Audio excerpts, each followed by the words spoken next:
Don't be surprised if I want your bold prediction on Washington's season. You know, you can't give me Jaden Daniels makes the Pro Bowl. Come on. He made the Pro Bowl last year. It's got to be bold. Don't be surprised if ... I'm going to give you mine in a few minutes. Max will give you his, and I want yours at 301-230-0980. Good morning, everybody. Did Washington close the gap on the Eagles? We're going to talk to Zack Burman, who covers the Eagles for The Athletic, at 11.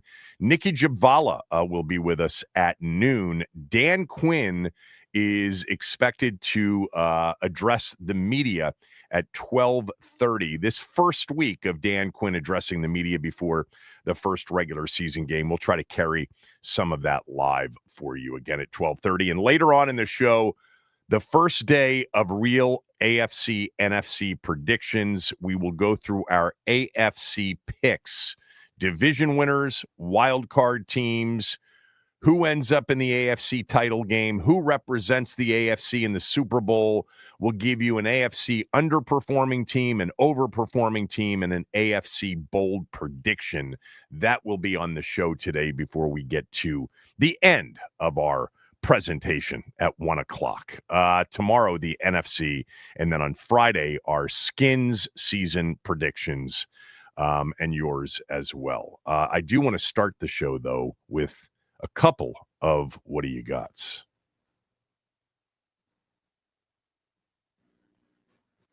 A bombshell of an NBA story this morning. If you haven't seen it or heard it or read it, the Clippers could be in big trouble, as could owner Steve Ballmer. They have been accused of paying one of my favorite players in sports, Kawhi Leonard, $28 million for what's called a, quote, no-show job, closed quote, as a way to circumvent the NBA salary cap. Now, the reporting on this comes from Pablo Torre.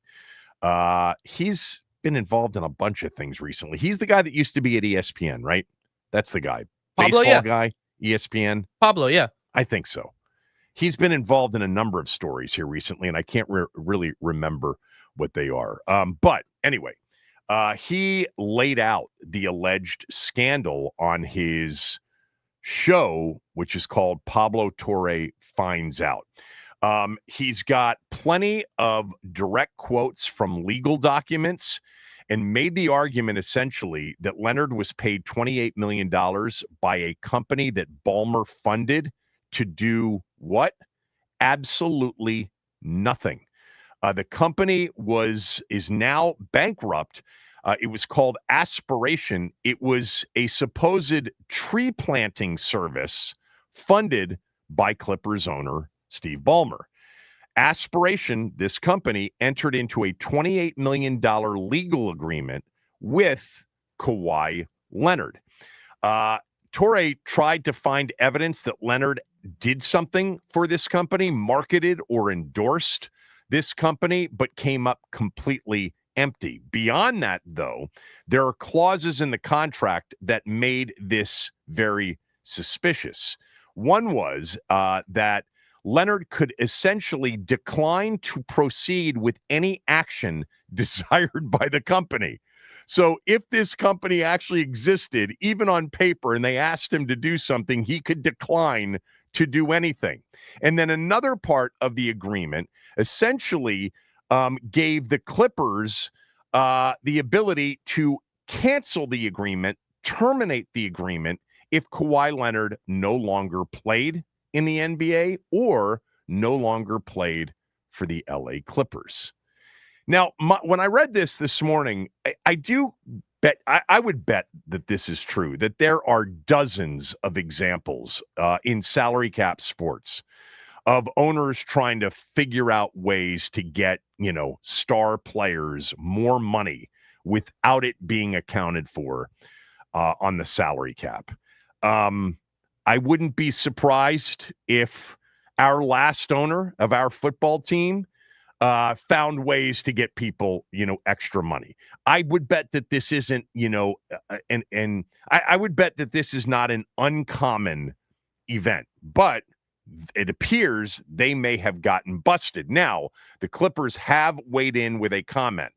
The statement is neither Mr. Ballmer nor the Clippers circumvented the salary cap or engaged in any misconduct related to Aspiration. That's the tree planting company.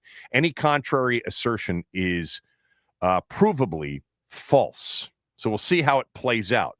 Now, my question, and I can't find this anywhere in any of the stories, is if the league, because Adam Silver has said many times, he considers teams circumventing the salary cap in a way that's dishonest to be a major cardinal sin in the NBA. What would happen to the Clippers? Would Kawhi's contract be voided? Would they get docked draft picks? I can't find anything. I asked you to look into it, Max. Did you find any comps? Funnily enough, I found a Reddit post on r/NBA from 5 years ago. So these kind of rumors have been swirling for a while because Kawhi Leonard's name is mentioned in this. So let me read it. In 2000, the Timberwolves were stripped of 5 first-round draft picks for cap circumvention, and Joe Smith's deal was voided due to evidence discovered in the lawsuit with the same penalty. This was 5 years ago. Joe Smith? Yeah. Joe Smith was still in the league in 2020? No, in 2000. Oh, 2000. Yeah. Oh, God. Yeah. I thought you said 2020. No. Yeah, go ahead. But Kawhi's deal could be voided, and the Clippers left with no first rounders until 2029. This was 5 years ago. And in 2000, the NBA was obviously run by Mr. Stern, who ruled the league with an iron fist. But as you said, Adam Silver views this as a cardinal sin. So who knows? He might lay the hammer down even harder if they find anything. The funny thing about this is I wonder how many first-round picks they even have over the next 5 years. That's actually, haven't they dealt a bunch of them? I mean, I could be wrong about that. I could be thinking about another team. Yeah, that is a no-no, to circumvent salary cap. That is supposed to be the thing that gives everybody at least a chance. Now, we have luxury tax we have a luxury tax in several sports. And that factors into it as well. Teams willing to pay the luxury tax versus those who are not. The NBA changed their salary cap structure a few years ago. But this could be an interesting story. Stay tuned. Kawhi Leonard, who knows? He could be a free agent very shortly. I doubt that they would void the entire contract. That doesn't seem right. I saw something over the weekend that was out last week. We didn't have a chance to talk about it. It was the Forbes list. This is another what do you got? Completely different subject. Forbes list of values of teams. Now, we had something a few weeks ago. It wasn't the Forbes list. It was another list. But this particular Forbes story not only printed the NFL's top value teams, but it gave you the annual revenue of the team and the annual operating income of the team. And something really struck me as almost incredible when you look at it. The Cowboys are now, according to Forbes, worth $13 billion. $13 billion. Now, we know that the Lakers, had a piece of their franchise sold at a valuation of $10 billion, which blew any NBA number out. The Celtics recently eclipsed the Washington sale for a full sale of the team. Washington's most recent sale of just over $6 billion is the biggest in NFL history. But I think we realize that valuations are going up, especially if the NFL allows foreign investors, hedge fund acquirers, etc. Washington's value, by the way, overall right now per Forbes is $7.6 billion, which means that Josh Harris and his, large group of limited partners have seen a major increase in valuation, $1.6 billion in 2 years. By the way, the average worth of an NFL team, $7.1 billion. And that's a 25% increase from last year. But the Cowboys, there's one other thing too, that basically all 32 teams now in the NFL are worth at least $5 billion. That's the first time that's ever happened. The 32nd most valuable NFL team is Cincinnati at $5.25 billion. Just to give you some perspective, that is a number that surpasses all 32 NHL teams and all but 7 franchises across the most recent NBA and MLB valuation lists. So, you take the Yankees and the Lakers and the Celtics and the Red Sox and the Dodgers, 7 franchises. I guarantee I just got 5 of them. And, basically the NFL franchises are worth more than every other sports franchise except for those. It's remarkable. But here's what I found that was unbelievable. It's a comparison between the Cowboys' worth and Washington's worth. The Cowboys are worth $13 billion. That's their valuation. So essentially they're saying if the Cowboys sold, they could fetch $13 billion for the team. Washington's 10th in the NFL, by the way, at $7.6 billion. But listen to this. The Cowboys last year did $1.234 billion in revenue. Washington did $644 million. The Cowboys did twice as much in revenue as Washington.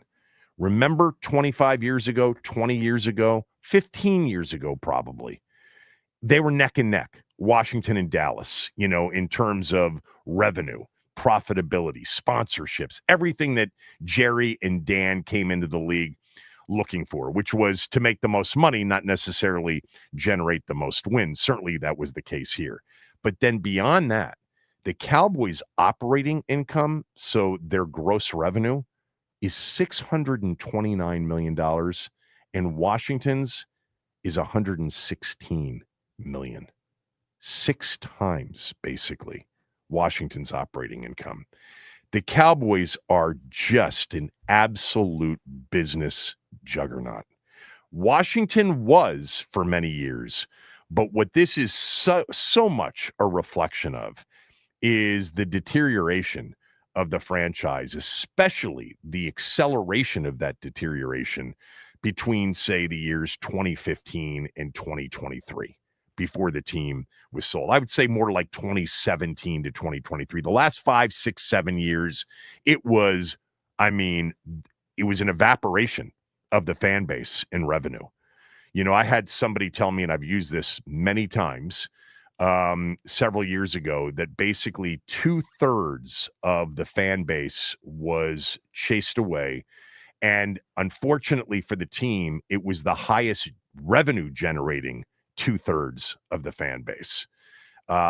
Devastation is what Snyder did to this team over the last, over 24 years, obviously. But finally, we were the marks for the first 15 years, and we finally caught on to it in the last 7 or 8, and stopped spending as a fan base. But it shows you, by the way, how much Josh Harris and Mitchell Rales and Mark Ein and all of them, how far they have to go to get anywhere near the Cowboys, who do 6 times in gross revenue, operating income, than Washington does, and twice as much in revenue. Now, they all get the same cut of media revenue, all 32 teams. So this is, local market revenue. And you can see Washington's fell off massively over the last, 7, 8, 9 years, something like that.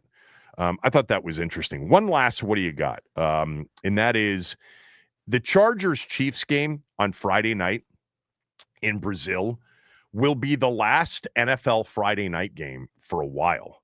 The reason for that, Hans Schroeder, who is the vice president and COO, chief operating officer of the NFL, held a press conference yesterday, and he was asked about this, and he said, yeah, we can't play on Fridays per the Sports Broadcasting Act of 1961 that bans broadcasts of professional football games on nights in which, high school football plays on Friday or college football plays on Saturday. But what's interesting about that provision in 1961 is that provision begins with the second Friday in September, which back in 1961, that's when high school football started. I mean, schools didn't go back until after Labor Day. And now schools go back, on average much before Labor Day. And the first high school football games, I mean, hell, they're already probably in week 3 coming up in some, markets for high school football games. But because Labor Day was so early and the first Friday of the month was during that first week of the NFL season, the last 2 years they were able to hold Friday night games. Starting next year, Labor Day is September 7th, so it will be the second Friday that the NFL has for their week 1 of September. They can't do Friday games. So enjoy the Friday night game on this coming Friday night from Brazil. Chiefs-Chargers should be a hell of a game. An important game for the opener. The AFC West will certainly be watching that one closely, but that'll be the last Friday night game the NFL can hold per that Sports Broadcasting Act of 1961 for several years, because Labor Day is going to be later for the next few years. I'm sure it cycles back in 4 or 5 years where the first Friday will be an NFL week 1 because Labor Day is earlier. But by that point, we might have an 18-game schedule, and the league may start its season Labor Day weekend. That's going to be an interesting thing to keep an eye on. When the NFL moves to 18 games, to preseason games, do they extend the regular season 1 week at the end of it, or do they do that at the beginning of it? Will there be 2 bye weeks? Will it remain at 1 bye week? We had, Mike North, the schedule maker, on a couple of times during the spring before the schedule came out and then after the schedule came out. And he said, don't bank on 2 bye weeks when they go to 18 games. But Labor Day weekend would be in play, even though that has for many years now been, owned by college football, pretty much, with the NFL opening up post Labor Day. Anyway, that's it. All right. Don't be surprised if I want your Washington bold prediction for 2025. Here's my bold prediction, Max. You can turn down the music. My bold prediction, my don't be surprised if, is don't be surprised if Jaden Daniels throws for 40-plus touchdowns in 2025. He threw 25 last year, so I think that's bold. Not to mention the fact that, did you know that only 22 quarterback seasons have ended with 40 or more touchdown passes? That is not easy to do. Peyton Manning still holds the record at 55. Brady and Mahomes tied for second at 50. And then there are 19 other quarterback seasons of at least 40 touchdowns. The last one, last year, 2024, Burrow threw for 43, Jackson threw for 41, and Baker Mayfield, when I was looking this up, I was like, man, Baker Mayfield threw 41 touchdown passes last year? Yes, he did. Jaden Daniels and this team, I think, is going to be every bit of what they were last year, but even better in the passing game. I think we'll see more play action, more under center play action, especially if they focus on, which I think they are, a running game that doesn't just include the quarterback. I think Jaden Daniels is going to have a massive year. We'll be talking about this the rest of the week and, certainly during the season. But don't be surprised. This is my bold prediction. If Jaden Daniels throws for 40-plus touchdowns. Again, in the history of the game, it's only happened 22 times. I know some of you will be like, it's not that bold. He had 25 last year. 40's a pretty big jump. That would be a pretty big jump. You know who's never thrown for 40-plus? Josh Allen's never thrown for 40-plus. Josh Allen last year, his best year was 37 touchdowns. That came during the 2020 season, which was the first season after his first full season of starting. I've referenced this season.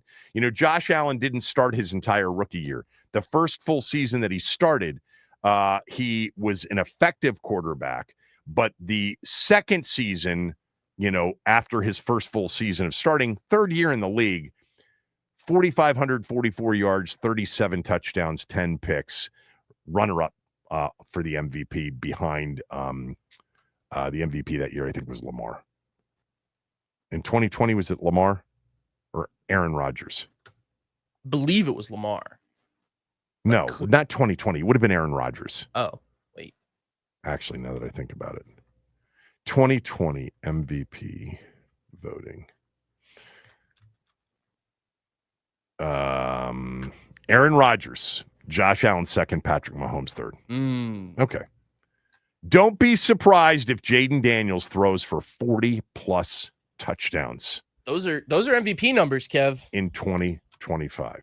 I could have said don't be surprised if he wins the MVP, but, his MVP odds are pretty high. They're like sixth, in the league. I bet you, find his over-under on touchdowns. I bet it's like 32 and I bet it's like 30 and a half, something like that, 29 and a half. See if you can find that. I should have looked that up. Yeah, I'm looking at it right now. I'm trying to navigate my app as quickly as possible. The season leaders, no, not season leaders. Passing props. It's got to be in the 20s, right? Jaden Daniels, total passing yards, 34, 25. Touchdowns, I got to scroll a little bit further down.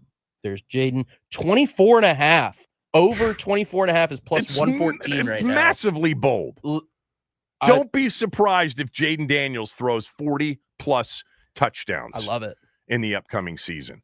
I think we're going to see an emphasis more on running backs, running the football, more under center, which will set up some really good deep shot play action opportunities. I think he could have a massive season. All right, what's your don't be surprised if?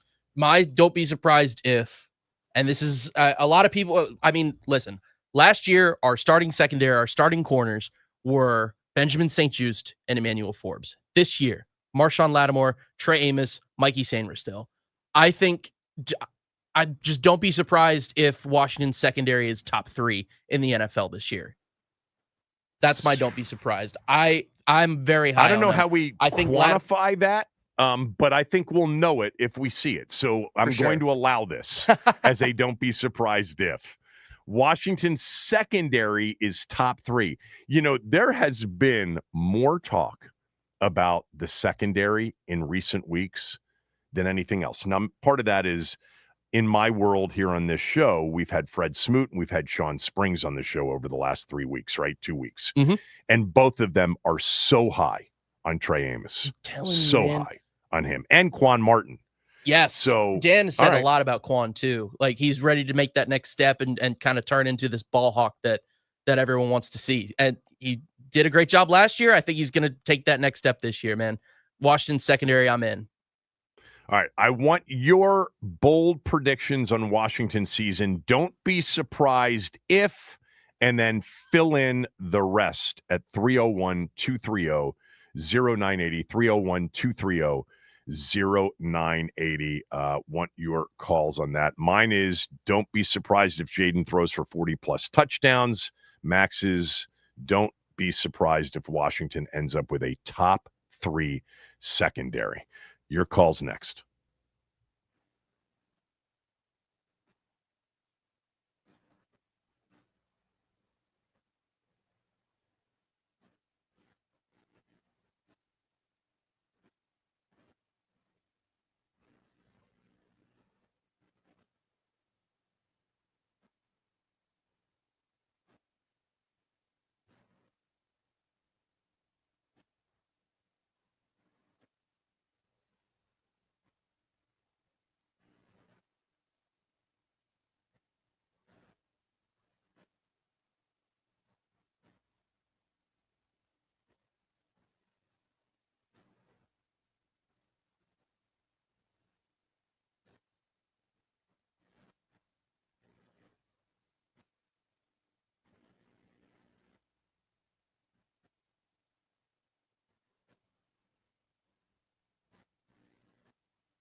I want your best 2025 season Washington bold prediction.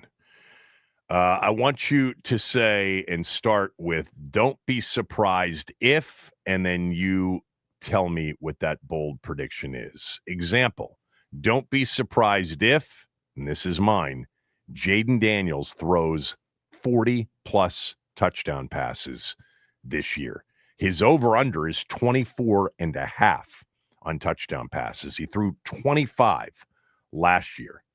Phone lines are open, 301 230 0980, 301 230 0980. Coming up before the end of this hour, I'm going to give you my best over-under bets, NFL bets of the year. I've already actually fired in on 3 of them. All right. Max has Washington ending up as a top 3 secondary. Let's start with Ian. Ian, don't be surprised if. Go ahead. Kevin, I'm going to go the other way. I think the defense is really going to struggle. I think they're aging at key positions. And I just think if the logic that Adam Peters has, which is Mr. Analytical, that guys fall off when they hit their 30s, I don't know how he feels confident with Wagner and Miller, 2 first ballot Hall of Famers, really late in their career. I'm not as negative on the team as Nikki and Ben probably are, but I'm going to go 9-8. I just okay, but don't be surprised if what? Give me a bold prediction. I'm looking for it here. The defense is in the bottom 5 defenses of the okay. league. I mean, it was in the bottom 5, in rush defense last year, but there is an expectation. I will grant you that it's going to be improved, the defense overall. So you have the defense regressing maybe somewhat significantly based on perception. That's your bold prediction. Correct. Okay. Correct. I would point out that, the age thing that the team, or the analytics age thing for the team, the analytics are different based on the position. And what we were talking about all summer was the way, or at least in the last month and a half, was how they viewed the wide receiver position age-wise from an analytics standpoint. I don't know that it's applicable to the positions that you're talking about. I'm not saying that it isn't. I do think that we've seen some decent aging pass rushers over the years, especially when they're put in position to just be a specialized pass rusher, which I think is what Von Miller is expected to be. And if I could add, I think it's a big assumption that Lattimore struggled last year just due to injury. I think there's some mental and maturity issues the way he performed when he was on the field. It wasn't just that he was I don't hurt. disagree with that. It could have been frustration over not being 100% and not being able to do what he typically had done in the league. But I thought that certainly there were some moments where he probably regrets the way he played, or regrets to the way he reacted to something. See the NFC Championship game. Let's go to Bobby in Annapolis. Bobby, don't be surprised if, I want your bold prediction for Washington this year. Don't be surprised if we are a wild card team. I wouldn't be surprised. That's not bold. We were a wild card team last year. An away wild card team. I think just the fact that we barely had to travel last year, and the quality of quarterbacks that we played, I think we have to travel a lot more. We're playing some better quarterbacks this year, and that just barely having to travel at all, and now having all these primetime games, a game in Spain, I think it might be a disadvantage for us. I know, but don't be surprised if they're a wild card team. I think almost everybody's predicting them to be a wild card team. So all I'm saying is, I don't think that. I think that's actually the opposite of bold. I think that that's the odds-on favorite going into the season, that they'll be a wild card team. Yeah, I mean, I've seen some people saying we're going to take the division. Right. So, that was the only reason I say that. Yeah, I mean, there's some optimism out there. There's also a lot of, national pundits that, believe Washington's season last year was more based on lucky rolls over and over again.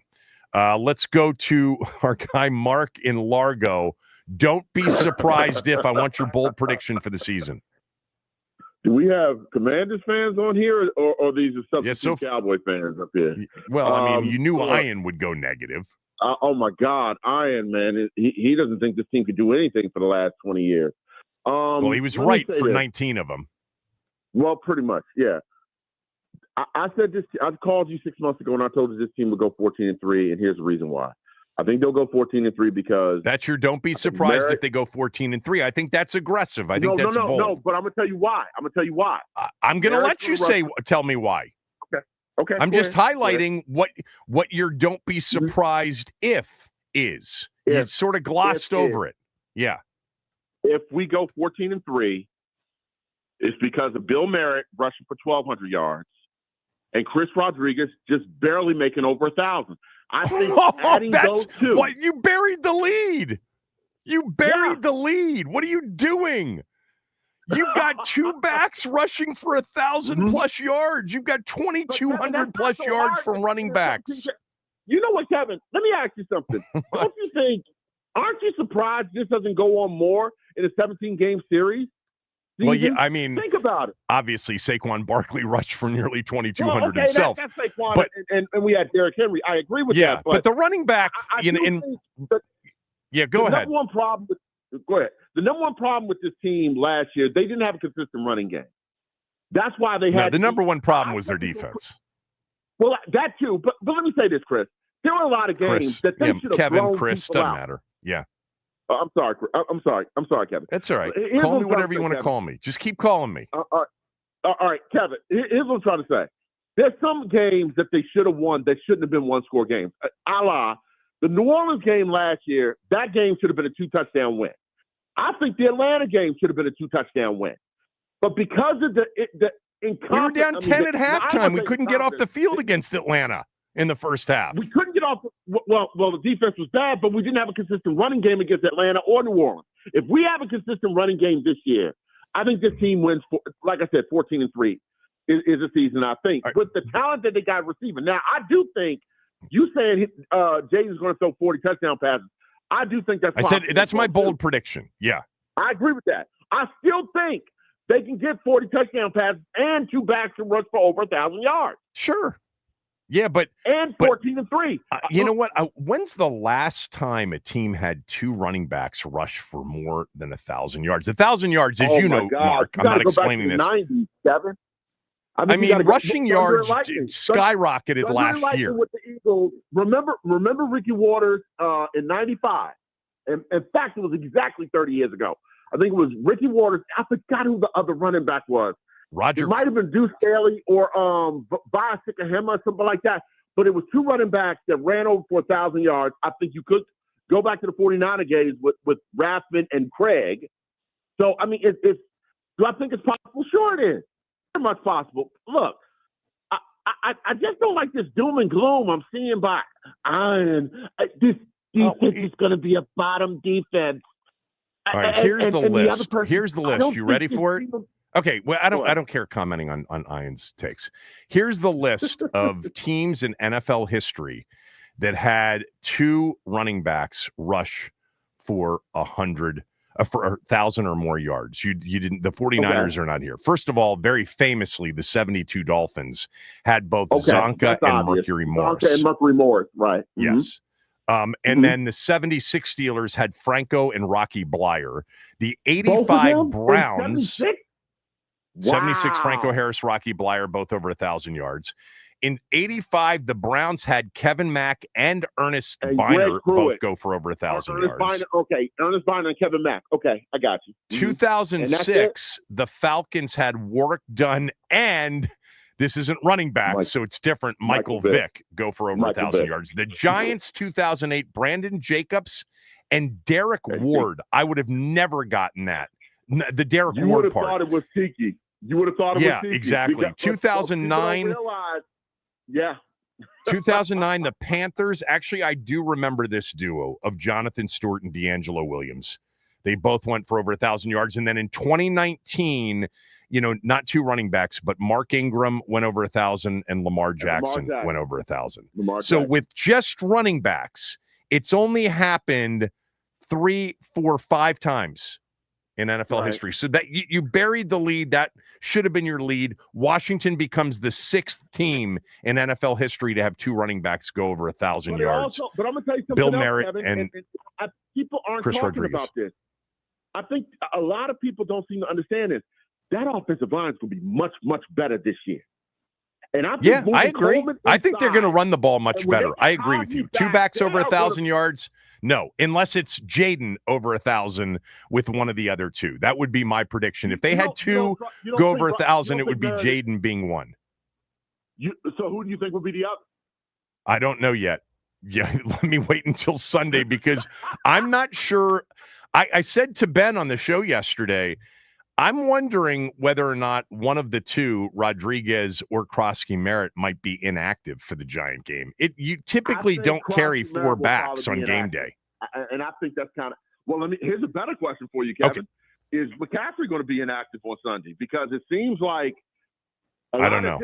They've got him back there with Debo and kickoff returns. All right, let me move on, Mark. You're the best. Thanks. Let's go to DC. DC, don't be surprised if your bold prediction I want for the upcoming season.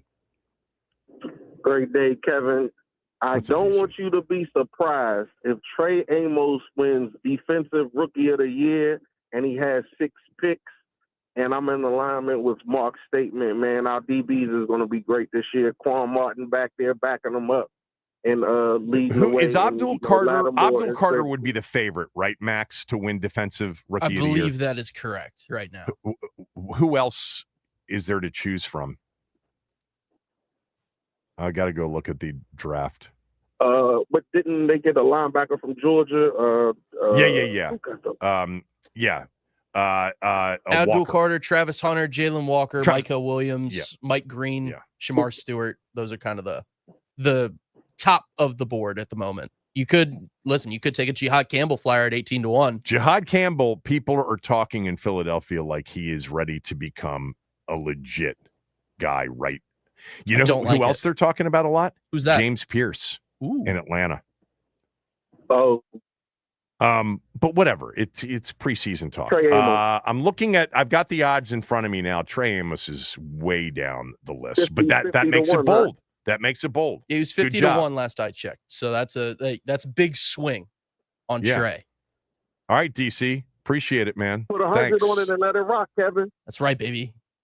Exactly. All right, brother. Let's go to Chris in Maryland. Chris, your bold prediction. Don't be surprised if. Hey, Kevin, nice hearing you. But I had James Pierce as my defense rookie of the year too. But the word has been he's looked dominant. But what are we talking about, right? In preseason, we'll see. Yeah, but don't Falcons be surprised if I'm a Falcons fan. But I love listening to your show, and I live in that area, so I hear it all the time. So don't be surprised if the Commanders secondary, like the first caller said, don't be surprised if your secondary struggle this year. And this is my point. Why? Because I think they're going to struggle against the run again this year. I don't think y'all made enough moves to solidify your run defense. Sorry. And I believe that Bobby Wagner's on the tail end of his career. If you watch Bobby Wagner a little bit, how deep he played, that's because of his lack of speed. But he still make good angles and everything, though. Yeah, because he anticipates so well. He's so smart. Right, but if your defensive front is not plugging it up, and your offensive line is getting to the next level, that makes your linebacker struggle. So I believe that the secondary is going to struggle because you can see the Commanders loading up the box to stop the run against a Saquon Barkley or the Giants, more improved offensive line. But and also another bold prediction: don't be surprised if Jaden Daniels lead the lead in turnovers this year. My reason is if you in a lot of shootout game and you're forced to run the ball more, forced to drop back and pass, and more strip sacks this year. But I believe the NFC East this year, I believe the winner is going to be 9-8 this year. And I know I might sound crazy.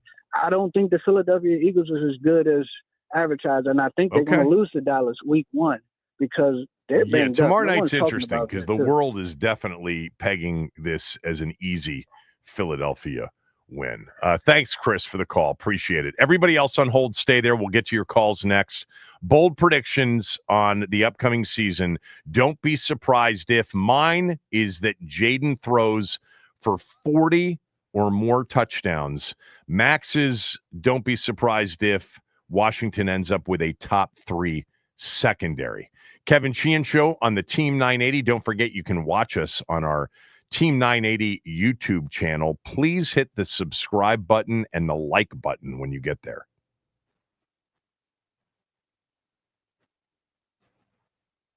All right, here's what's happening. I am Max Ames. It is Wednesday, September the 3rd, and here's what's happening. The NFL has announced which players will be honored with the Gold Shield patch on their jerseys for the 2025 season.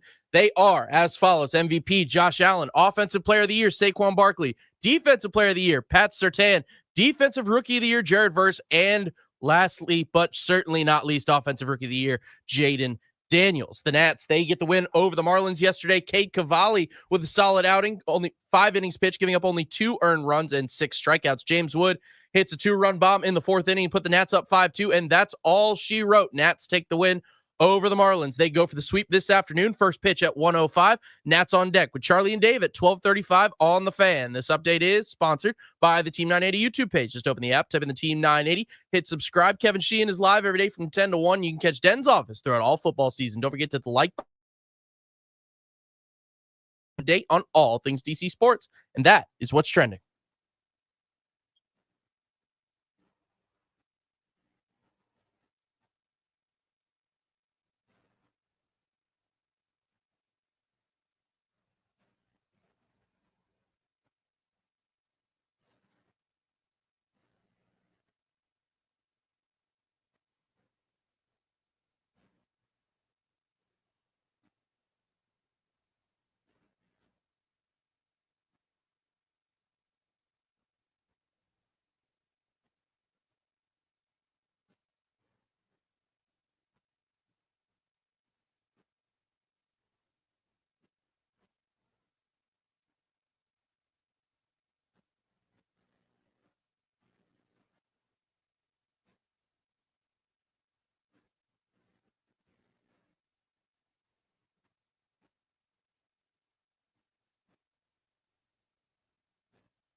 Zack Burman covers the Philadelphia Eagles for The Athletic. He's going to join us at 11, and then we're going to have a conversation about whether or not our team closed the gap on the Eagles. That's coming up at 11. Nikki Jabvala at 12. Dan Quinn's Wednesday press conference at 12:25. Bold predictions. Don't be surprised if 301-230-0980. My don't be surprised if Jaden Daniels throws for 40 or more touchdowns in this upcoming season. Only 22 quarterbacks in the history of the game. Not quarterbacks, I'm sorry. Only 22 seasons of quarterbacks throwing for more than 40 touchdowns in a season. There are multiple quarterbacks that have done it multiple times. Guys like Aaron Rodgers and Peyton Manning and Dan Marino. And has Lamar done it more than once? Matt Stafford's done it twice. Brady's done it 3 times. Russell Wilson did it in 2020. All right, 301-230-0980. Let's get to our guy, Billy in Chantilly. Billy, don't be surprised if... Kevin, last year, and you can check the tape, I said the Commanders would, good morning, be in the NFC Championship game, and you almost fell out of your Well, I had us in the playoffs. You remember I had them at 10-7, which was a major outlier. That was my bold prediction. Well, look, Kevin, you were right all along on Jaden Daniels. I was not right on Jaden Daniels. I did not think they should draft him. This guy is. Then how did you have him in the NFC Championship game last year? Because you were so enthusiastically my influence over you. His talent level. You do have influence. Okay. You've got influence over the entire DMV. Well, that's not true. All right, what's your bold this year? You reminded us of your winner last year. Give us another winner. 17-0. 17-0, Super Bowl champions. Parade down Constitution Boulevard. Yeah. Bones or Avenue, as it's called in D.C. Max will be there. Max can get on my shoulders. I'll carry him down Constitution. You better be strong as hell, Billy. Yeah. 17-0. All right, Billy. That's bold. I mean, it's kind of not surprising coming from you, but it's bold. No, I mean, listen, I'm a hyperbolic, as you know. Wait till I give you my season prediction on my NFC predictions actually on tomorrow's show. Wait till you get those, because I am very high on our team this year. Very optimistic. And Nikki is way off on this, and Max and all the young people, Kevin. The 20-somethings, the teenagers, just enjoy it, man. You and I, Kevin, we had our time. It was. I look back and cherish it. Times with my dad. We got a future here finally, and it's going to be a lot of fun. All right, I got to get to some others. Thanks. Let's go to Steve. Steve is calling from South Carolina. Steve, don't be surprised if. Hey, Kevin. My bold prediction is our special teams comes up with at least 4, if not more, touchdowns this year. 4 touchdowns from the special teams. Is that punt returns, kickoff returns, block kicks? What is it? Block punts, anything. It can be a combination of anything. That's bold. I don't know what the record for special teams, but we're doing a lot of looking up on the show today. Special teams touchdowns in a season. I'm going to guess it's right around 4. Yeah, I don't know. I mean, you're the gambler. I don't know what the over-under would be. Yeah, I don't even see that. It's not even popping up. Yeah. For that one, but somebody's got it somewhere. Yeah. There have been teams. All right, the Broncos in 2013 had 5 returned touchdowns. So that doesn't include block kicks. Well, actually, that would be a return too. Oh, the Patriots in 2007 had 8. The Rams in 99 had 11. Okay, so 4 is not crazy. No, I guess it's not that nuts. Seems nuts, though, doesn't it? Well, for us it does. Yeah, true. Thank you, Steve. Let's go to Robert in Annapolis. Robert, go ahead. Well, good morning. Thanks for taking my call. Isn't Billy actually boldly predicting they're going to be 20-0 If they go Well, 17-0 and have a but parade, he said, did he say Super Bowl win? Yeah, I mean that would be 20. No, but I think yeah, we said know what he's something talking about. We're talking about the regular Constitution season. Boulevard. Yeah. But anyhow, if the other caller who had the two running backs at over 1,000 yards, and you got to factor in Jaden Daniels, he's going to get what? Maybe 700, 800 yards. So yeah, you got that, and that's then a lot of rushing 40, yards for more. a team in a season, no doubt. It's quite a few, and then you kick in your 40 touchdowns. You don't have to worry about your defense. There's no chance they could lose a game if we combined all the positive, bold predictions. No chance. All right. Let me go with mine. I don't know how bold this is. I said in the previous call, I see them going, as others do, at probably 9-8. And the thing is, that may not make the playoffs in the NFC this year. So my bold prediction, such as it is I'm saying the Commanders are not going to make the playoffs. I'm not rooting for it. I'm just anticipating different things occurring this year. I don't think everybody has him in the playoffs, but I think that the majority of prognosticators would probably have them as a wild card team. That's probably the average. The line has them, and the thing is, the line still has them. I think at 9.5. 9.5, mostly. Yeah, 9.5. Are you putting Kevin dollars over I've already or done under it. that? I actually have them on the over. I think they're winning double-digit games again, but we'll get more into that as the week goes along. All right. Now let me close with this. Now you said this is one of the most anticipated seasons. If they do not make the playoffs, where would it rank in the most disappointing season? Context is everything. You know this. We've talked for so many years now. Context is everything. If they end up, I think the way they end up having a season in which they, lose more games than win, it's an injury-riddled season.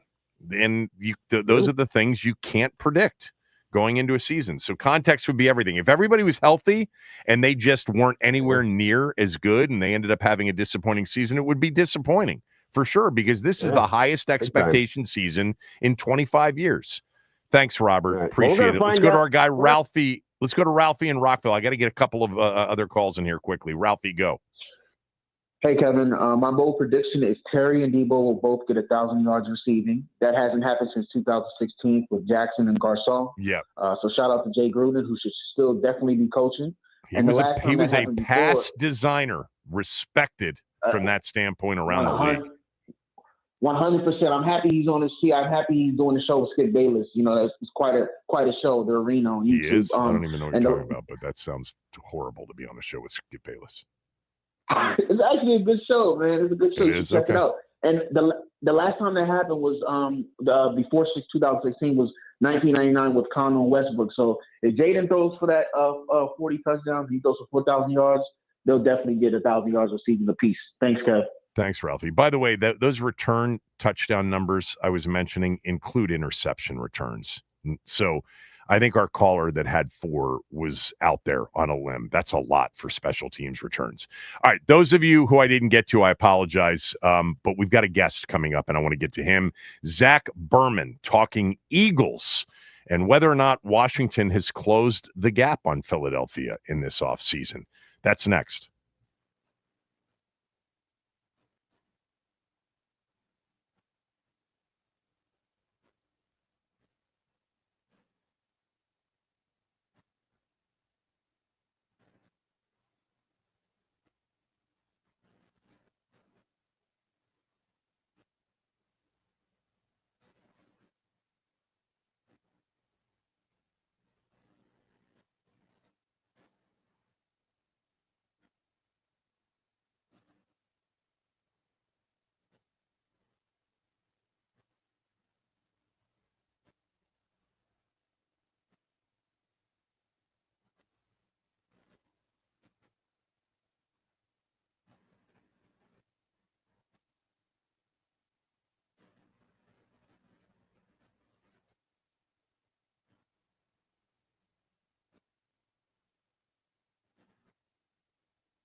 Zack Burman is a senior writer at The Athletic. He covers the Eagles and the NFL. You can follow him on X, on Twitter, at ZBurm, B-E-R-M.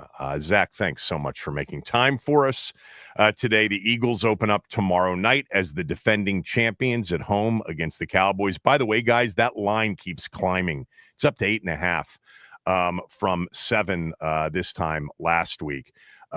Zack, one of the questions we are wondering here, and we've talked a lot about it over the summer through training camp and now even as we approach week 1, is has Washington closed the gap at all on Philadelphia? I'm not sure you've thought about it from Washington's perspective, but I'd like your reaction and answer to that if you have one. No, I frankly don't think Washington has closed the gap, right? I respect what Washington did last season. And I think, too, though, you look at the way the Eagles played in the championship game. I understand, I see some of the moves Washington made this offseason. They're an older team. They're an experienced team. Obviously, the schedule's more difficult. There's things, whether it's injury variance or, fourth down efficiency, late game situations, that I'm curious to see how sticky it is year to year. But I look at the Eagles. They've made 2 of the last 3 Super Bowls. They have lost key players, but they have blue chip talent on both sides of the ball. And, that they're going to be tough games just because Washington's a good team. But I don't think the Eagles have taken a step back per se. All right, let's talk about what they've lost, what they've gained. Start on offense. What did they lose? What did they gain? Well, they're returning 10 of 11 starters. So what they've lost was right guard Mekhi Becton in the starting lineup. And, Tyler Steen, who was a former third-round pick, has been with the team the past 2 years. He's stepping in now as the starter. What they gain is honestly they're in their prime, a lot of these players, right? Jalen Hurts, Saquon Barkley, A.J. Brown, Devontae Smith. These are guys who are kind of in the primes of their careers right now. They have the best offensive line in the NFL. Jordan Mailata, Landon Dickerson, and Cam Jurgens, primes of their career. Lane Johnson, the right tackle's a future Hall of Famer.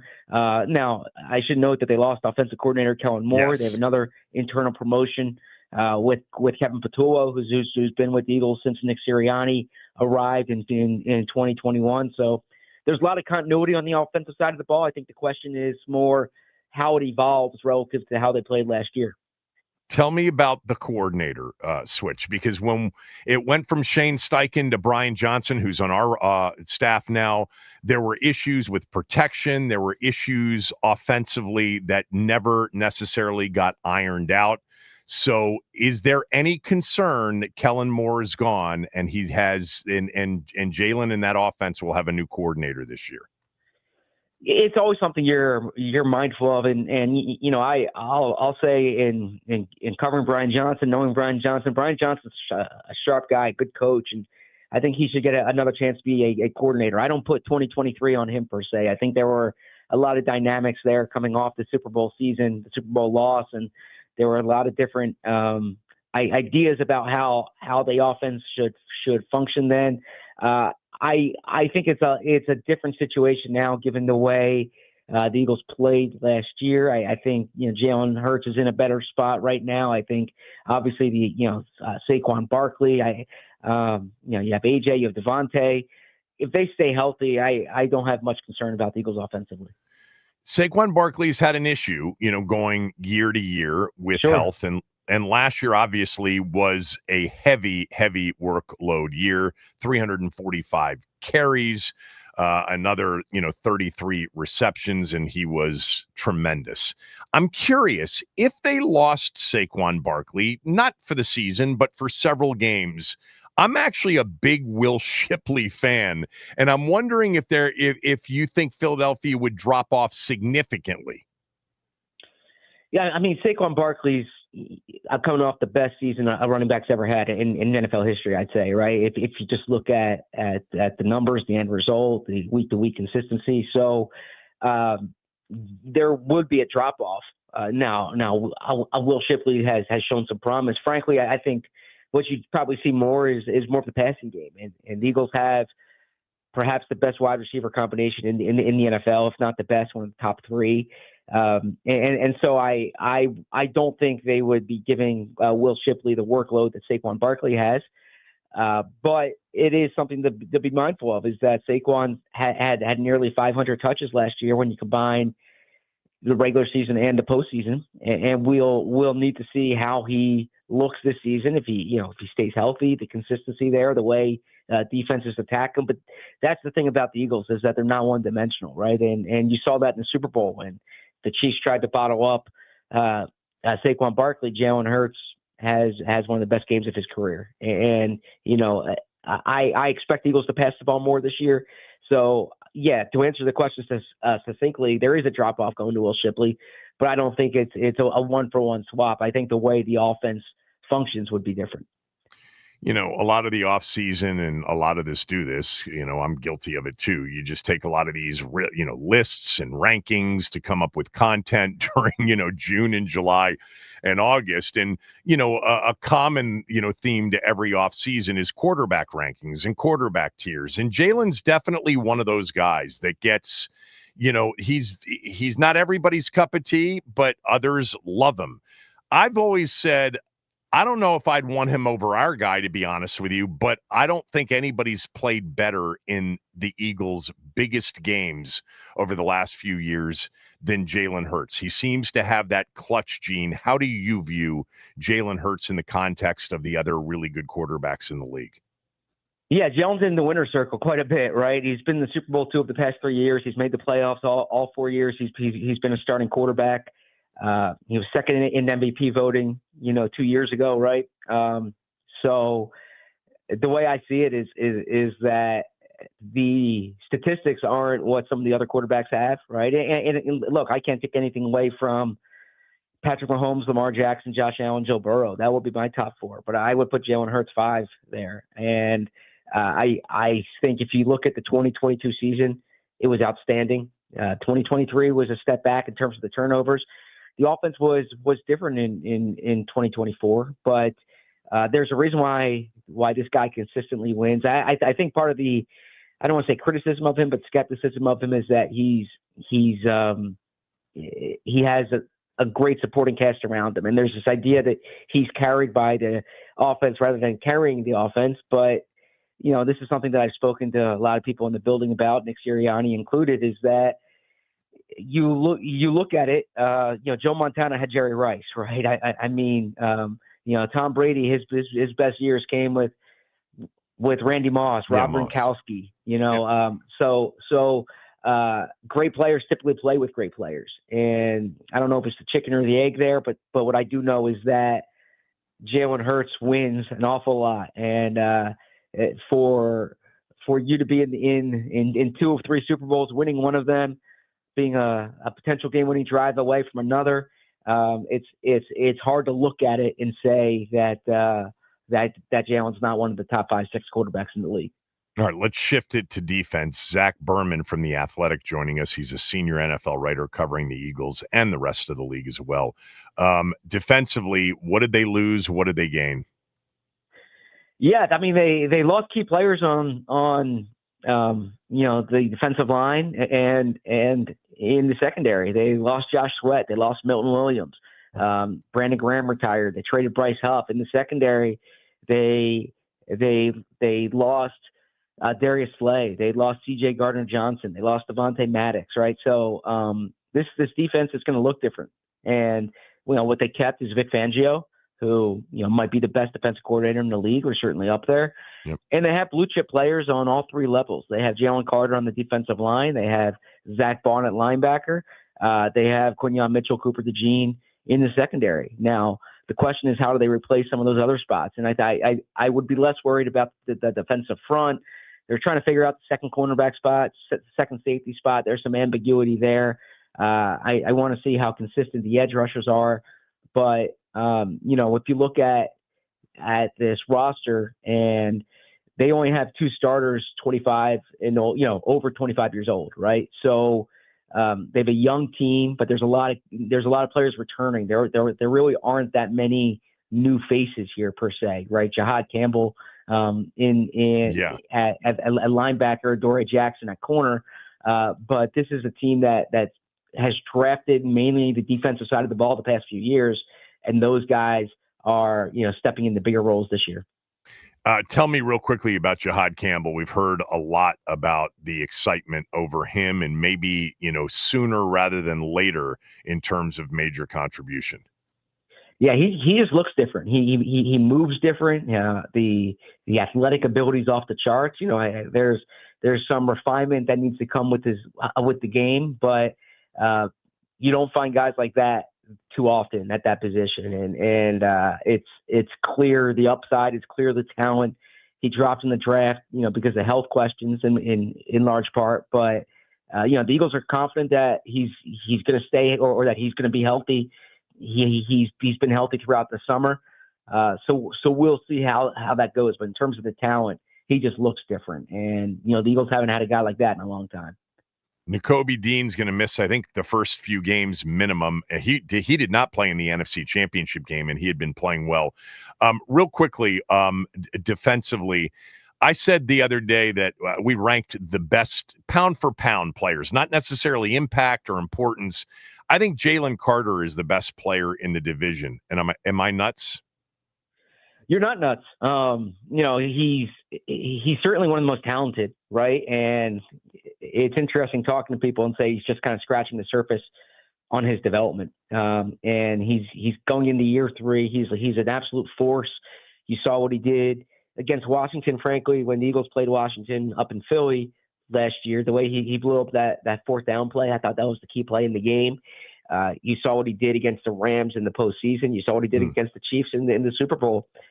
He's an absolute force. He's going to become one of the great defensive linemen in the league. The guy he reminds me of is Ndamukong Suh, and he's on that trajectory. He doesn't really have the counting stats, but if you talk to opposing offensive linemen, you watch the games, he's a special player. If I were to tell you the Eagles didn't win the division, what would be the number one reason why it didn't happen? Injuries, right? And I really think that's what it is that they have so much blue chip talent, right? I mean, I know the top 100 just came out on NFL Network. The Eagles have the most players in that group, and I don't think it was particularly close, right? I mean, I think by like 2 or 3 players more than the next team. But there's a drop off at some key spots. So if they get banged up at offensive tackle, if they get banged up at corner, if they get banged up, at wide receiver, there's a drop off at some key spots, and even a running back, and I didn't even mention quarterback, right? So I think what would hold the Eagles back this year would be injuries. Last one. Any chance they've got the Super Bowl hangover year? A bit overconfident, a bit complacent. I don't think complacency or overconfidence is the issue. I think if they don't make it back, it's because it's hard to get to the Super Bowl, right? I mean, there's a reason why. If you look at the math, you look at the amount of teams that make it. It's difficult to get back. It's difficult to repeat. Teams are going to come after them. They're going to have to evolve. But I don't think it'll be because of complacency or because of some type of Super Bowl hangover. I just think that they got a target on their back, and teams are coming after them this year. Zach, thanks for doing this. Really appreciate it. Enjoy the season. You got it. Thank you. Zack Burman, everybody, covers the Eagles for The Athletic. Zach does not think Washington has closed the gap on the Eagles. Do you? Yes or no? Why or why not? 301-230-0980. I'll give you my answer when we come back. Did Washington close the gap on the Eagles? Kevin Sheehan Show, the Team 980, and the team980.com.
You usually don't hear coaches talk about chasing down one team, but I'm curious as to how much of the offseason plan inside the building was about closing the gap on one team, that one team being the Eagles.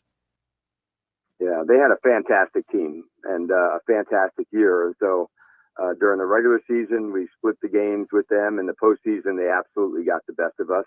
Kind of referring to what I was saying earlier about the margins of winning, for them to get takeaways and for us to not to get any. That was the deciding factor, in the game where we didn't give ourselves our best shot. But at the end of it, man, like you also give credit to them. We don't spend our time, looking at too many of the other opponents, but we do look at ourselves really, really closely. What do we need to do? Where do we need to get better? And if we can dig in on those first, that's a big deal. But you start by looking defensively, explosive plays, who attacked you, how did it happen? And the same thing offensively, what were the most effective things? How do we feature the players in those roles? Because, Kev, honestly, it's trying to put the players in the right spot. It's not just the playbook. It's the playbook and then featuring the players in their correct roles. That was Dan Quinn with me last week, talking about, whether or not, the focus of the offseason was to chase down, to close the gap on a Philadelphia Eagles team that not only won the Super Bowl, but clearly has the best top to bottom roster in the NFL.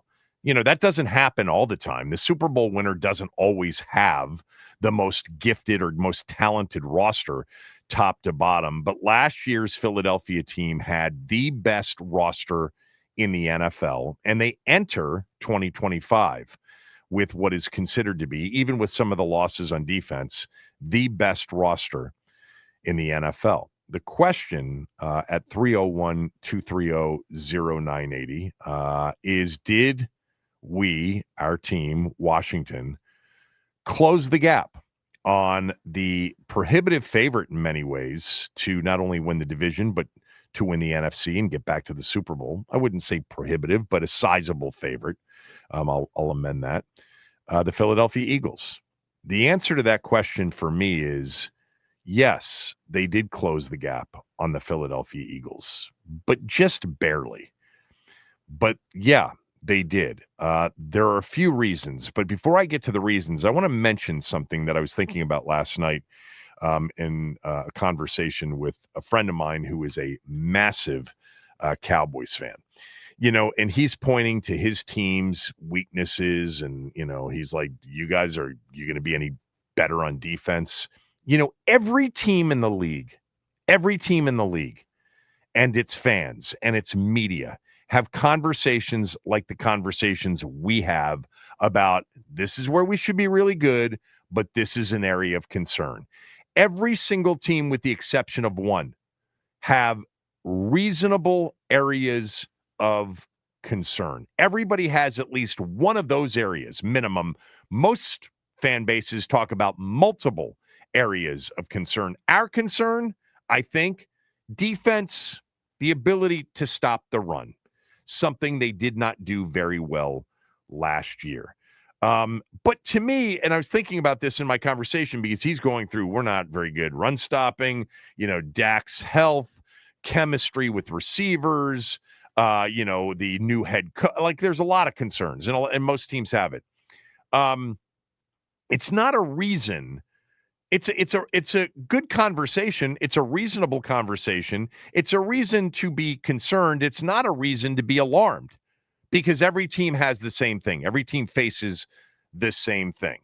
I said, though, 31 out of 32 teams have at least one of those, one area of, I'm not so sure about our run defense here. The Eagles, they really don't. I mean, this is one of the best NFL rosters of the last, many years. Howie Roseman continues to, even when he loses somebody, he's able to put somebody into that spot that's just as good or has the potential to be that good. So by that logic, if I say the Eagles are the one team out of 32 that, their fans and their media don't have like a legitimate concern, then why would I say Washington has closed the gap on Philadelphia? Well, there's one reason more than any other, and it is that our team has the better quarterback. I do believe that. And this better quarterback just completed his first season in the NFL. And he is an absolute, work ethic guy. He is obsessed with getting better. The intangibles, we've been told this, certainly publicly, and many of us, many times over privately, that he is the real deal as a leader, as a smart, thoughtful, understands where he needs to get better.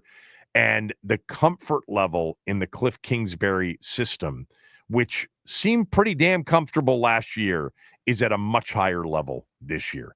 And by the way, new wrinkles to be added. And they're better around him. We said last year, this is the worst team Jaden's going to play with. The worst supporting cast he'll have. And they won 12 games and got to the NFC Championship game. I think year 2, you have improved clearly the offensive line with, let's just start with Laramie Tunsil, one of the best pass protecting left tackles in the game. Can't wait for Sam Cosmi to get back. You've added a legitimate weapon in Deebo Samuel on a contract year, healthy, in shape. And I just don't see how Washington takes a step back offensively. I really think Washington's got a chance.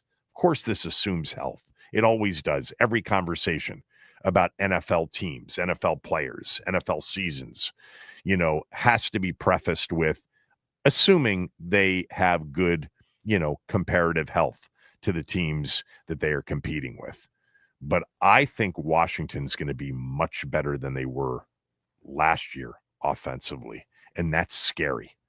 So I don't know what the answers are on defense, and I do think they are very important. I think it's really hard to win a Super Bowl or to win this division with Philadelphia in it if you can't stop the run.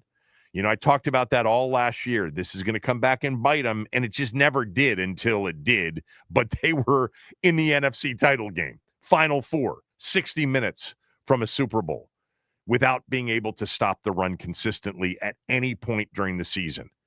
If it's just a minor improvement against the run with what I believe to be a better offensive cast and Jaden advanced from where he was last year, I think they've closed the gap on a very, very good Philadelphia team. 301-230-0980, 301-230-0980. Has Washington closed the gap on the favorite, the front runner in the NFC, the defending champion Philadelphia Eagles? I say yes, barely, but yes. Max, what's your answer? So they've definitely closed the gap, but there's still a gap, in my opinion. I mean, it's adding all those weapons on offense, including Deebo Samuel, I think is going to help a lot in terms of being able to move the ball and giving you that versatility that you can that Cliff Kingsbury's known for. You know what I mean? Like, he's going to be able to move guys and put them in spots where they're going to be able to succeed, right? So that's offensively. Defensively, I think they've done a pretty good job. Like I said, with this secondary in my bold prediction, I think the secondary has been overhauled to be a lot better. I think on the other side of the ball, the offensive line has been built up a little bit more to be able to withstand some of the Eagles' pass rush guys. Just like Jalen Carter and Jahad Campbell, if he has the year that they think he's going to have. So I think they've closed the gap, but there's still some ways to go for this team.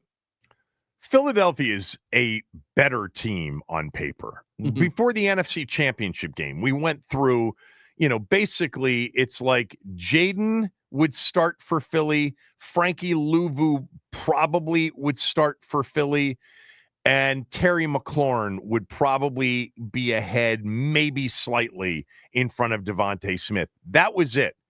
You go through the exercise now, it's not that much different. But the reason I think they've closed the gap is just the natural progression of a generational talent from his rookie season to his next season in the same system. It was huge that Cliff came back, and they built around him. They invested into, the cast that surrounds him, O-line, additional playmaker.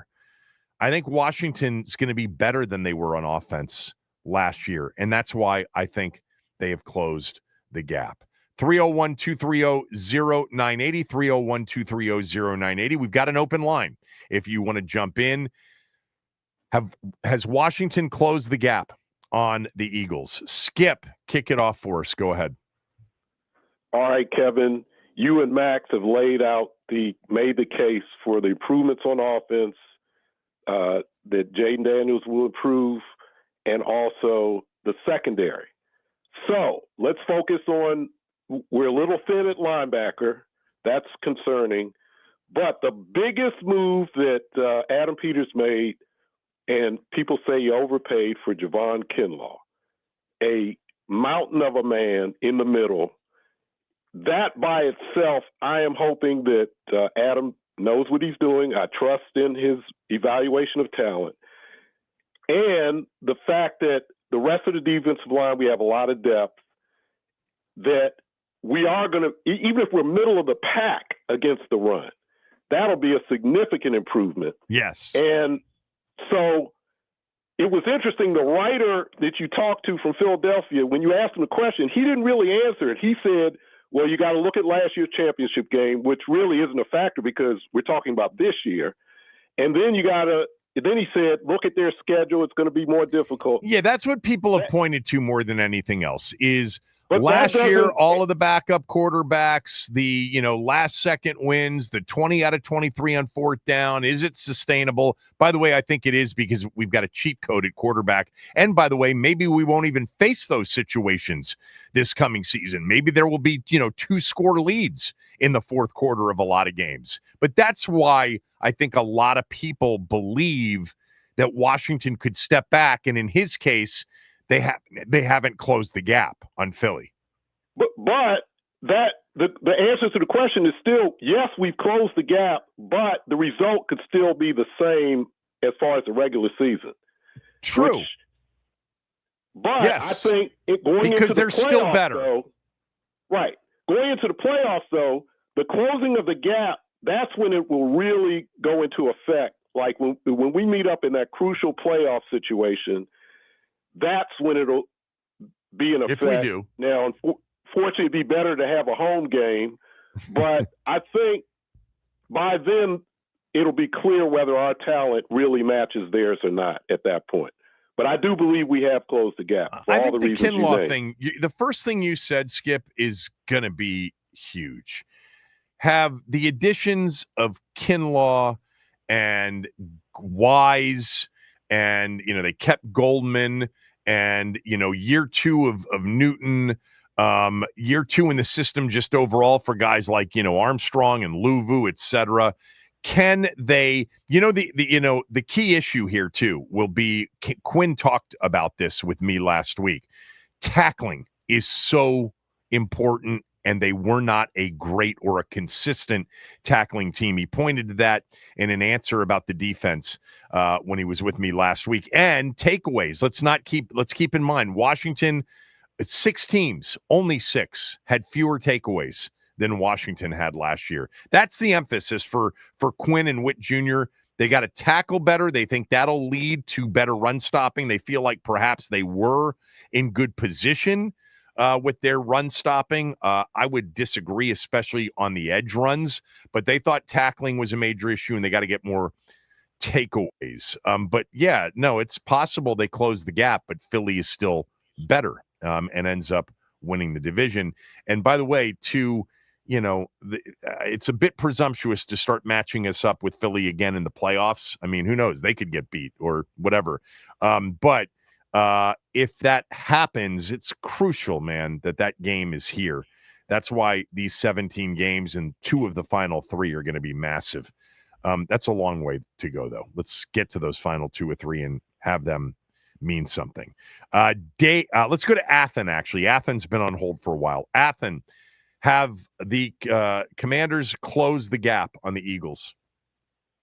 Unfortunately, no. They lack depth at too many key positions like linebacker and defensive line. I know the previous caller said that Kinlaw is a mountain of a man, but he's also a mountain of a man who played next to elite talent in the previous places he was at. True. And couldn't excel. So I hope that changes here. But I think, as we get deeper and deeper away from the Rivera era, it's almost like the 4 drafts that they had didn't even happen, because you basically have Cosme and Quan Martin left and not anybody else that I could think of. And when you're Rodriguez, not only maybe. whiff, well, yeah, to him too, but when you whiff on 4 first-round picks and then guys like Phil Mathis, who were your second-round picks, are on somebody else's practice squad, that just goes to show you how badly they screwed up when they were here. And with the schedule they're playing, I hate to say it because it would be my don't be surprised if, from your previous segment, but don't be surprised if they go 8-9 and have a losing record because of the schedule they're playing and if the injury bug hits this team. We didn't have injuries at key positions last year. We lose the most important guy on offense other than Jaden is the center. We lose Tyler Biotish. We're a totally different team. So they just have too many holes, in my opinion, to have closed the gap this year, but next year with another free agency and draft for sure.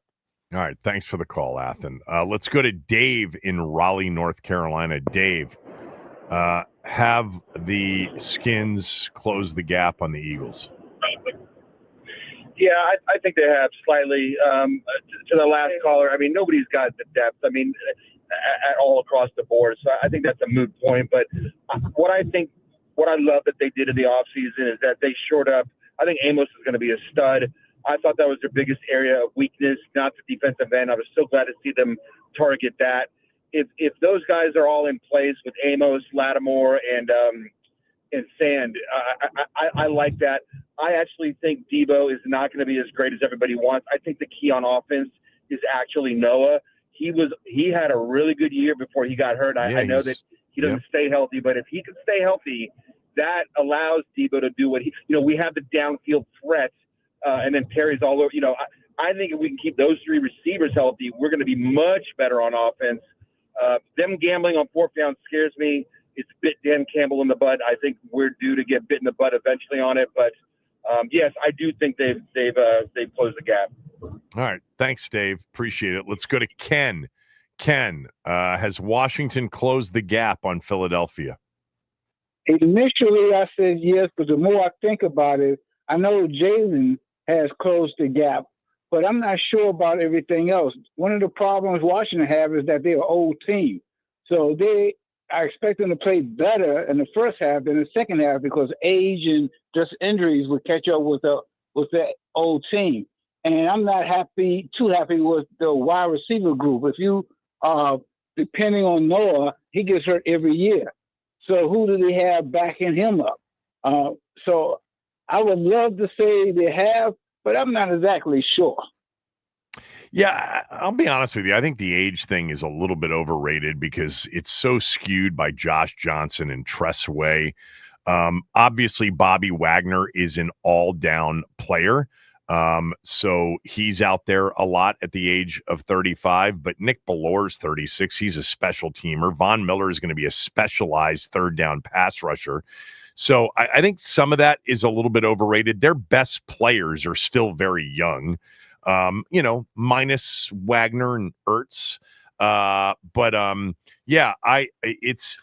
It is not, looking at Philadelphia's roster and the way they have developed this roster and some of the players that it seems like Sirianni and company, Vic Fangio, sort of plug and play based on who Howie Roseman's brought in. They seem to be, good players. They got, another young player in Jahad Campbell. We'll see how that works out. But, Josh Sweat, Milton Williams gone, both significant contributors. The Eagles also have, as he mentioned on that top 100 list, the Eagles had more players by far than any other team in the league. They had 9 players on the NFL.com top 100 list. And they just have stars, all over the field. Barkley, Hurts, Lane Johnson, Zach Bond, A.J. Brown, Jalen Carter, Quinyon Mitchell, DeJean, Mailata. The list goes on and on, the A players. Now, we've got more A players than we've ever had before, and we added one in Laramie Tunsil. But they're loaded. There is no doubt about that. Thanks for the call. Let's go to Aveen, our guy Aveen in D.C. Has Washington closed the gap on Philly, Aveen? Yes or no? Why or why not? Hi, Kevin. I'm going to say yes. I think some of it is just naturally because I think if Philly takes a slight step back with Saquon Barkley, and if their defense takes a slight step back and they're playing with less leads, I think their passing offense will get exposed a bit more.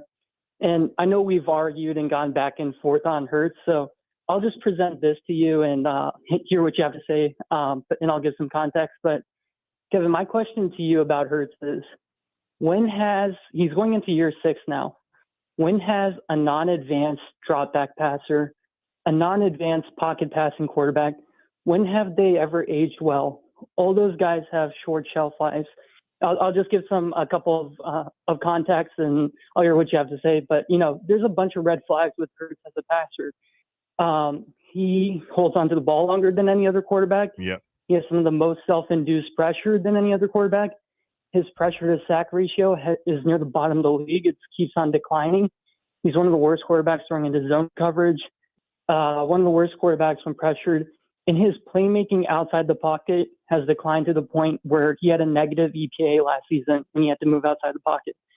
So I just think if, Saquon declines a little bit and their defense declines a little bit, they aren't playing with game script, their passing offense will get exposed. And I just think this is a situation where, we have an ascendant quarterback who's kind of like the NFC, Mahomes, Allen, Jackson. And they have somebody who's a little bit more like late stage Russell Wilson, where they're convincing themselves that if he has to pass more, it'll be better for them. But that's the same thing that happened in Seahawks. So I'll hear what you have to say about that. I'd have to think about, the non-advanced pocket passing quarterbacks and, how often they advance or get better with age. That's an interesting question. You'll remember this, Savine. Last year during the regular season, I thought there were times where Jalen Hurts looked like a different guy and looked hurt and looked slow, even as a runner.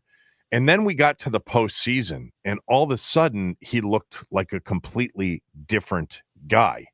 I mean, that game that he had against the Rams, in the snow in the second half, how efficient he was, how the ball was coming out quickly, how he protected the football. I'm looking up his playoff numbers right now because I don't think he had a turnover in the postseason. He had an interception in the Super Bowl. I don't even remember. The game was so lopsided, it didn't matter, obviously. But, the game against the Packers, efficient, didn't throw for a lot of yards, but just protected the ball and was great in the red zone. The Ram game, 15 of 20, not a lot of yards, but he ran for 70 yards and a touchdown. Our game, 20 of 28, 71.4 completion percentage, 246, one touchdown. The rushing yards in that game weren't significant. They were in the Super Bowl, but he just is a very smart quarterback. He's really smart. There are times, though, when you watch him and you're like, is he hurt? He doesn't seem to be, running people over in full speed mode or, quickly processing. I agree with that. Sometimes I feel that way, but whenever they've really needed it from him, he's looked different, including from the pocket. Yeah, go ahead. Finish up. Sorry. All right. Just to push back a little bit on that playoff stuff. I mean, you're saying efficiency on the Packers game. They went 2 for 11 on third down, and they only had 1 fourth down. But he protected the football because he knew that was winning football against the opponent. He's like a game he benefits manager, from everything like around manager. him, including just a lights-out, high-level, all-time defense in terms of the way they played in the Super Bowl anyway. But I think he's smart in taking advantage of that. He doesn't press. He doesn't push. He's okay with not taking a risk and punting the football with that defense. I think when he's had to play differently, he's performed. Go back to the Super Bowl in 2023, or the 2022 season when they needed him to throw for a lot of yards and he threw for 300 plus. I hear you. And there's some things that I watch and I look at the numbers too, and I'm like, yeah, that's who he is sometimes, but usually not when it matters. Usually not. And if you want to point to numbers and you want to point to third down and you want to point to some of the advanced, it's the overall, plan offensively when you know that their defense, field position, etc., is good enough to win the game. I think you could point to that Green Bay game and say that, and maybe even that Ram game to a certain degree, even though it almost got away from them at the end. Thanks, Savine. Couple more calls. Those of you on hold can stay there. Have the Skins closed the gap on Philadelphia? We'll get to that next. Kevin Sheehan Show, the Team 980, theteam980.com. I do have my over-unders for the season coming up at some point on the show, maybe next segment. We'll see if we've got time to fit it in.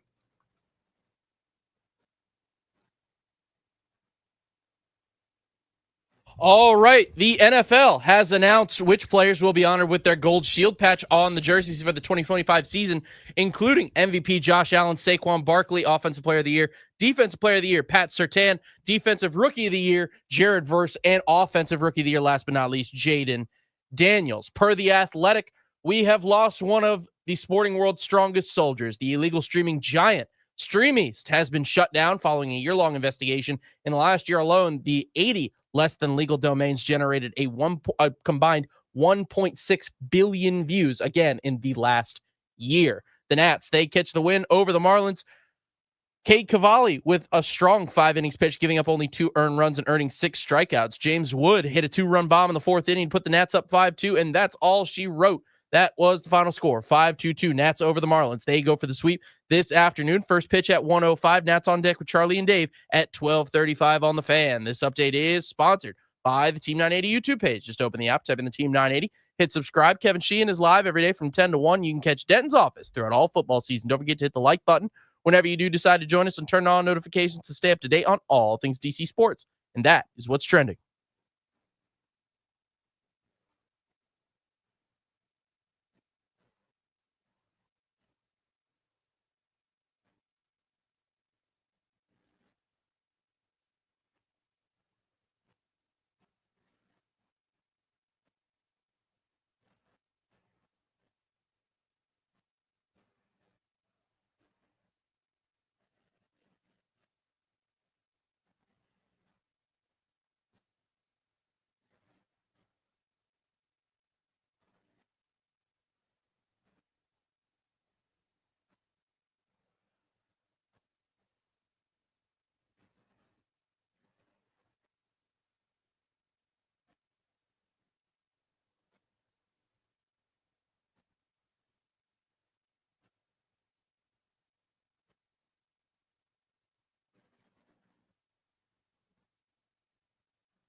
Nikki Jabvala at noon. Dan Quinn's holding his Wednesday presser at 12:30. We'll carry some of that live in our AFC predictions for the season coming up at about 12:45.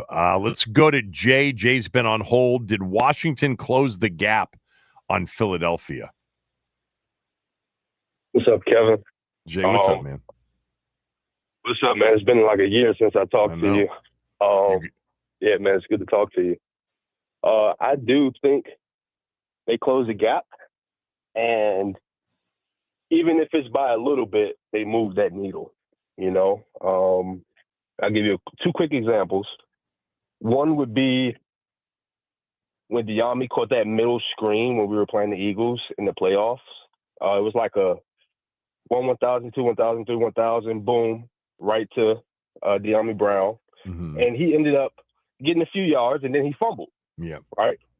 If that's Deebo Samuels and he breaks a couple tackles, maybe scores on that play, they have to, defend us a little bit differently.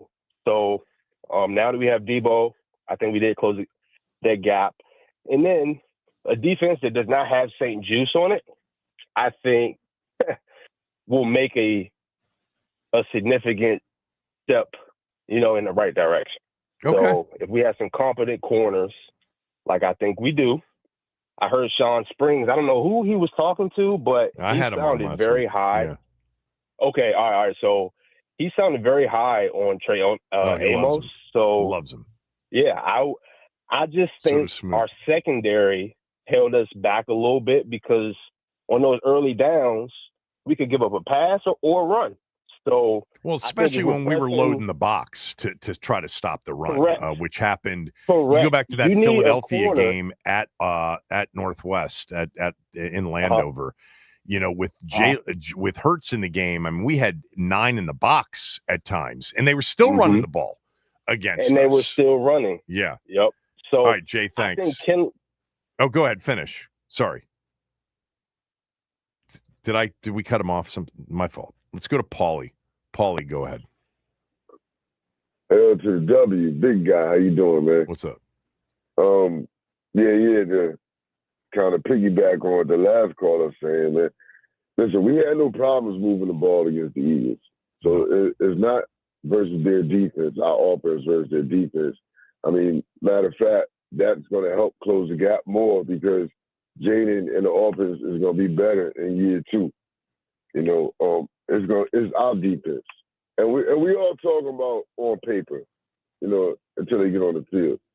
But it looks like they identified the problems, and he went and addressed the problems. They identified us getting pushed around up front. They identified us not being able to set the edges, and got guys out there that can set the edge like Dietrich Wise. Cornerback play should be improved. Just year 2 of the defense. The talent back there is better. A healthy Lattimore going up against A.J. Brown, and we're talking about the Eagles, but a healthy Lattimore going up against A.J. Brown and the other best receivers in the division. Right. So I think we have closed the gap because it was all about the defense. The offense is going to be what it's going to be, and it should be pretty damn good. So it has the defense close the gap on not just the Eagles, but the rest of the division. And I would say, which I already did, I agree with you on the offense. I think the offense has a chance to take a big step forward, which is really saying something because it was elite last year in most games. And that's where I know where I'm confident they have closed the gap.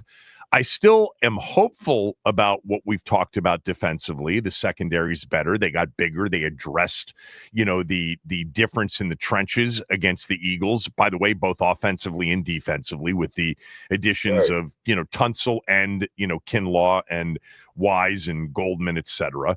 But I need to see it because tackling is huge, and they're gonna have to generate more takeaways to protect themselves defensively. We would have taken, 3, 4, 5 more takeaways. The average of the postseason teams last year, takeaways, 26. We had 17. We need to be in that average area. Here's the thing I think is big for us is Philadelphia by far on both sides of the ball up front, most physical team in the league. And the one place we do have depth is on that defensive line. And they have bigger players and physical players on it. And we have depth on that defensive line. And that's Yeah, but the depth is pass rushing depth. If you want to talk about Newton, it may not be run stopping depth. Newton does a good job up front against the run, man. And you talking about Goldman, Goldman in there now. I think that was the key for them is not to get beat up front, and that's why they got that depth up front in the middle. But like I said, I'll just go back to that Eagles game, in the second one in D.C., man. Jaden carved that team up. They like to say, well, Jalen Hurt was hurt. That's true, but I'm just looking at the fact that hurt or not, they had no answers for Jaden Daniels, and that was with a limited running game and a limited receiving core. So, yeah, I definitely think. No, you and I are on the same page, which is unusual. We think that the offense is going to be even better. Ask any Eagles fan, and they'll tell you. I think they're scared of us more than any team in the league. I'm telling you. Well, yeah, because every team should be worried because our quarterback is the best in the conference. Yeah, but all we had to do is get the defense together. So I think the gap is not that big. Telly, here to the W. All right, Ba, thanks for holding. Go ahead. What's going on, Kevin? How are you, Ba? I'm doing all right, sir. Yeah, Kevin. I'm gonna say we're getting closer. But Kevin, one thing is that to me, the test is Sunday against the Giant defensive line. I gotta see what Thompson, because all of these guys we brought in. That's for the reason. Kinlaw, I want to see that. So if they go and take the Giant like they're supposed to be, so I will say we made that step. But the Eagles, we can get them because at the end of the day, losing their coordinator, all of that will affect. They lost a lot of players. And usually when they lose their coordinator the year after, they didn't do good. So I'm praying. And the NFC is what it is. Nobody won it twice in a row. So I believe this is our time, man. With Von Miller coming out of the corner, this defense is going to have to hold us down. I ain't worried about JD and up front. But the offensive line, all this change. I love Connolly. I believe in 2 years he's going to be the left tackle. But right now, I just want him against Carter because he already got Carter in college. So he got Carter a little bit in college. That's true. All right. My man, I think we're way back. Thanks, Bob. Let's cross this finger. All right, okay? All right. Appreciate that. All right. Those of you that I didn't get to, I apologize. I did want to say, the Giant game Sunday, that is quite the test for our new offensive line. Tunsil edition, the Allegretti Wiley at guard situation. We'll see how that plays out. Brandon Coleman at guard, no Cosme. Big test against, Lawrence, and then Burns and Okereke and McFadden and Abdul Carter in his first game. Sunday's interesting. We'll have plenty of time to talk about that tomorrow and on Friday. Nikki Jabvala next.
All right, let's welcome back to the show Nikki Jabvala. Nikki is with The Athletic now. She moved from the Post to The Athletic a few weeks ago.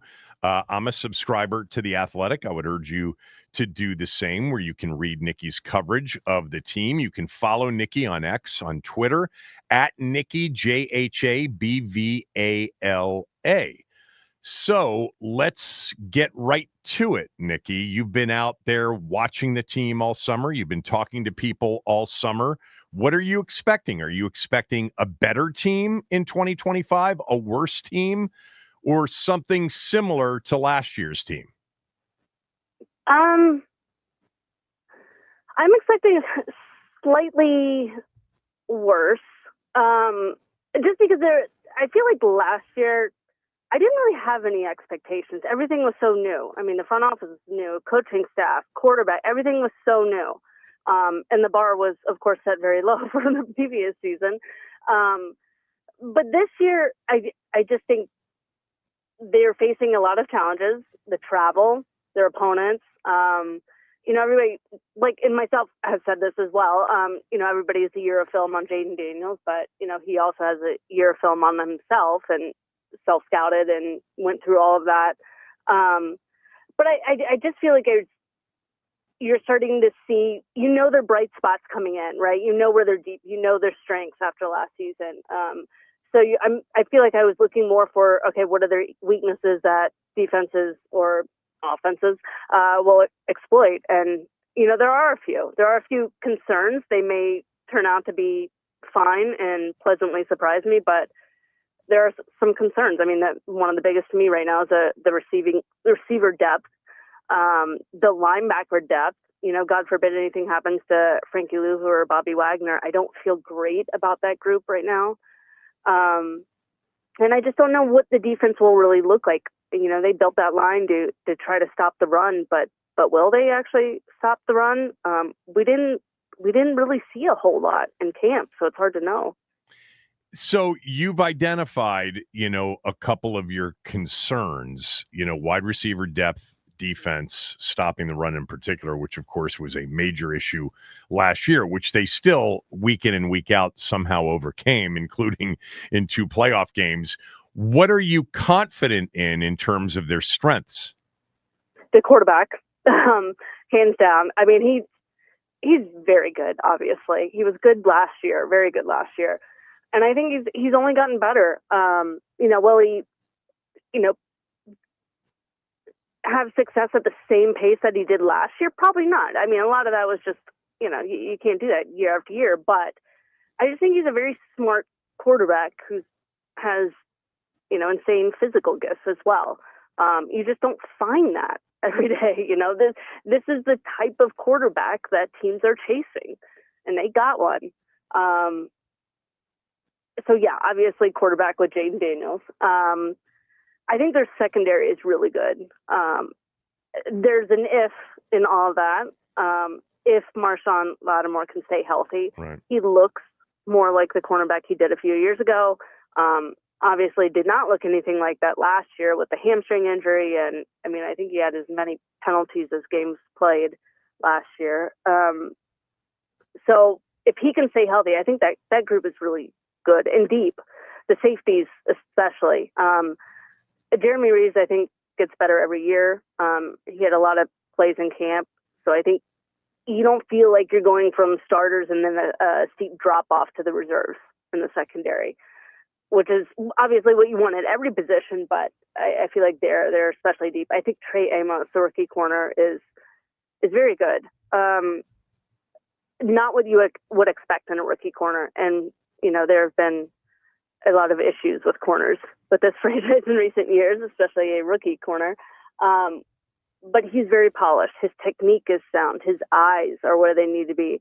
He just plays like a veteran. So I think Lattimore and Amos as a tandem could be really dangerous. And, you have Sanders still, who plays more confidently after a year with this team.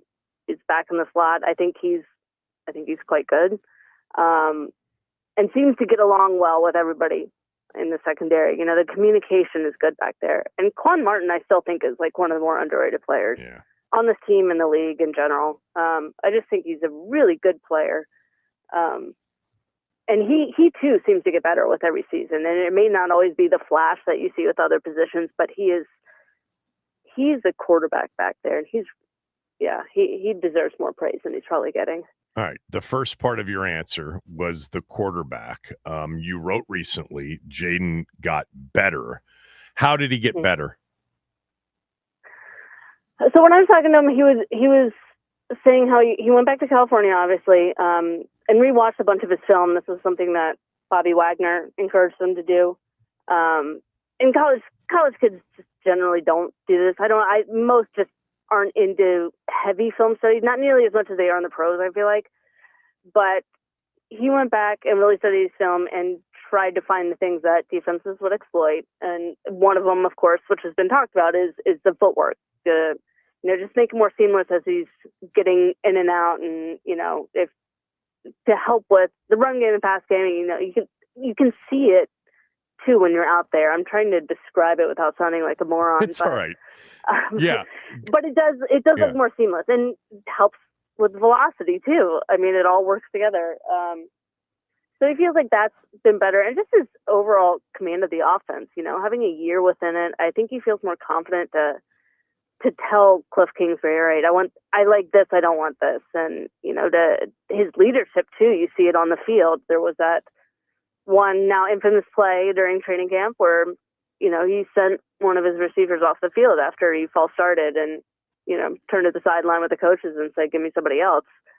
Not a rookie's generally not going to do that, right? He's the new guy stepping in with veterans, but in year two, you can see him really making a concerted effort to really become the face of the franchise.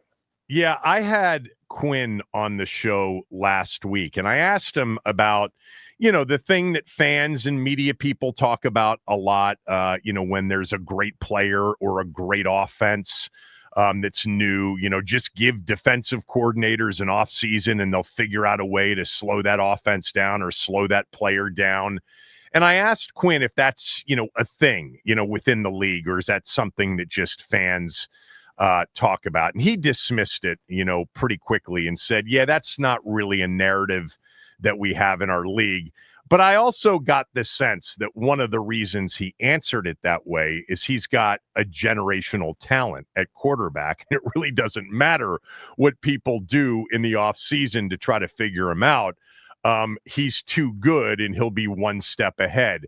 I'm wondering if you've gotten the sense from him, from Kingsbury, from, the offensive coaching staff, if the expectation is like the opposite of a sophomore slump, like they think he is going to have a big step forward season. Yes, I think they fully believe that. And I think he believes it. He's not really the type to, I guess, show it. I mean, he's insanely humble for the things he's done and where he's been. I mean, he came in a pro after playing at LSU. I mean, let's be real. He was a pro coming in. So, yeah, I think they fully believe it. I think they've seen it, too. I think for us from afar, it's been a little bit more difficult to see. Well, it's not been more difficult. I think you don't see the full picture of the offense just because a lot of it was missing. Right. With Terry and Noah Brown being out and Sam Cosme is still out and Brandon Coleman out for a stretch. So the offense didn't look anything like it did last season. Anything. And to amateur eye, you may think, all right, well, he's not that good. I mean, look at this offense. Well, no, he is quite good. It's sort of the pieces around him that aren't really falling into place. But, I just think there's just something that's different about him. It's a confidence. It's by no means an arrogance. He does not have a shred of arrogance in him. I think he's just naturally himself. And you don't see that in a 20-something generally. Right. You don't. I mean, they're still figuring life out, right? But he's just naturally himself. on the field, and other guys sense it, and it seems to have sort of this calming presence on the field, and guys relate to him, and he's can naturally be a leader in his way. It doesn't feel forced, and he can do these insane athletic things, but it doesn't feel like he's always trying to make the big play. He's not afraid to take the check down.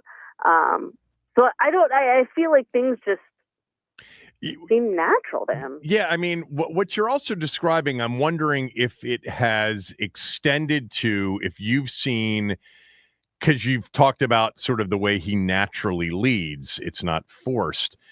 Have you seen an increase? I don't know how players in that locker room could be any more confident in the quarterback position than they were in Detroit, in the divisional round of the postseason. But do you sense like an increasing confidence that, oh my God, this guy's ready to light the league up again? I guess yes, because I don't want to say no either. It's not like they lack confidence in him. I just don't think they see it that way. I just think they just like him. After last, no. I think they've always had like a really high level of confidence. Right. In him. Yeah. A lot of it is they see the way he works. It's not like this guy just was born with this talent and wow, he's a savant. He really works at it. I mean, he's still the first one in the building, and he's always, from what they say, he's always trying to find ways to get better, and I think they really respect that. And he takes advice, he takes coaching, and I think that's why the veterans really respect him. Bobby Wagner will tell him stuff, and he'll do it. He wants to learn from them. And for a player who has already reached sort of the peak as a rookie, you don't always see that, like I think we've seen here in this franchise where, you have one good rookie season and maybe you lose a little bit of that humility and you're not as good the next year. I can think of one player where we've seen that. Yes. You don't see that in him. You just see, even more hunger to get better. And that's where I think that confidence comes from with his teammates. Will Terry be ready for Sunday for a normal, game load of snap count? I think he believes he will be. Yeah. I mean, it's not like he, was totally out of shape coming into this. It was more to, get into football shape and hitting and whatnot. But I mean, they didn't do much hitting in this camp at all anyway. So, it was a very light training camp. Surprisingly so in some ways. We're a week now since, actually over a week. It was a week ago yesterday that the news broke that Terry had reached an agreement with the team. We've learned a lot about that deal, and it was a lot different than the agent sort of presented it in those first few hours. Do you think he's solid on this, that he's happy, that he's a pro's pro anyway, right, Nikki? Even if he had played on this last year of his deal, I think we would have gotten the best of Terry McLaurin. But what do you think his overall takeaway from the last few months is? That's a good question. And I don't feel like we've gotten clarity on that totally. Yeah.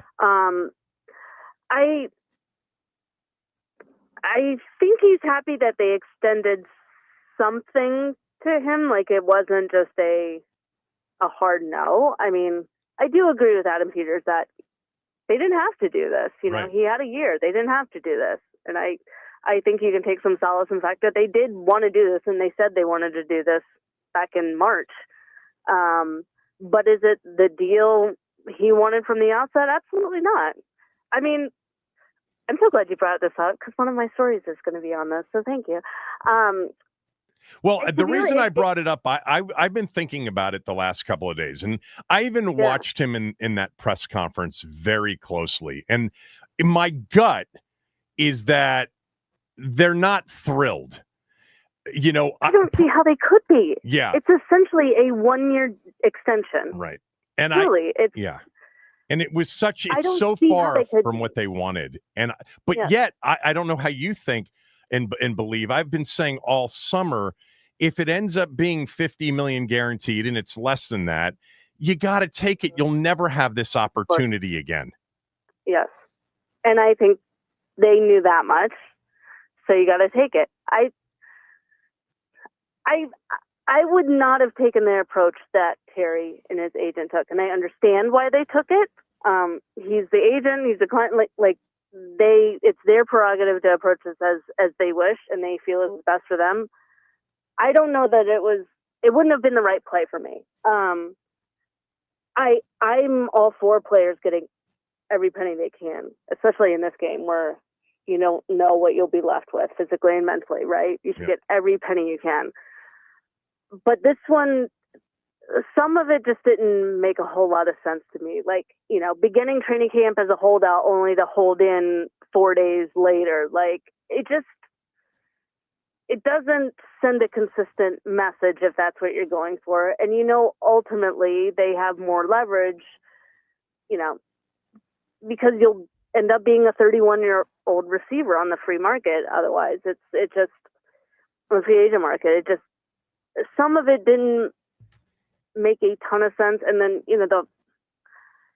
I know he's all for the fans, and I respect the heck out of him for that. He's done a lot in the community and deserves all of that. To come out and do the signing with the fans, 4 times, some of it just didn't feel natural, I would say. But again, they got to do things the way they think is right. And do I think this is a deal they want? Absolutely not. I know it wasn't. Like, we know what they were asking for. It was not this. But he's, is he going to do better as a 31-year-old free agent? No, I don't think so. Yeah. The question is, will the disappointment manifest itself in a way that ends up being, non-productive? And I don't believe that. I don't think so. I don't think he's that type of player. I totally agree. That's why if he had played the last year on the contract, I still think he would have gone out and been Terry McLaurin. All right, let's talk defense, and in particular, run defense. You mentioned earlier in the conversation that, the concern areas for you are depth at wide receiver, defense, run defense. I think run defense in particular, defense overall, is probably the biggest mystery, the biggest concern for everybody, despite the additions and changes defensively. Do you have a sense, even though it's a concern area for you, do you have confidence, not a sense, but confidence that they will be improved in that area with the changes they have made, especially up front? Yes. Oh, God, I hope so. I mean, they were, 30th against the run last year? So, yes, I think it will be improved. And I think we saw glimpses of it in camp and preseason. The sample size is just so small. I mean, I think the most we saw the starters on the field together was at the joint practice in New England. I mean, the starters played all of 10 snaps in preseason. So we've seen glimpses of it, and I think they will be better. It's just, will they have that consistency, and will they hold up against Saquon Barkley, who's going to wreck a defense no matter what? Just you hope it's not to the degree that it was last year. Yeah, they face, right now, who knows what it'll look like when they get there, but they face much better offensive football teams and a lot of great backs once again, like they did last year. All right, 2 more, and I'll let you run.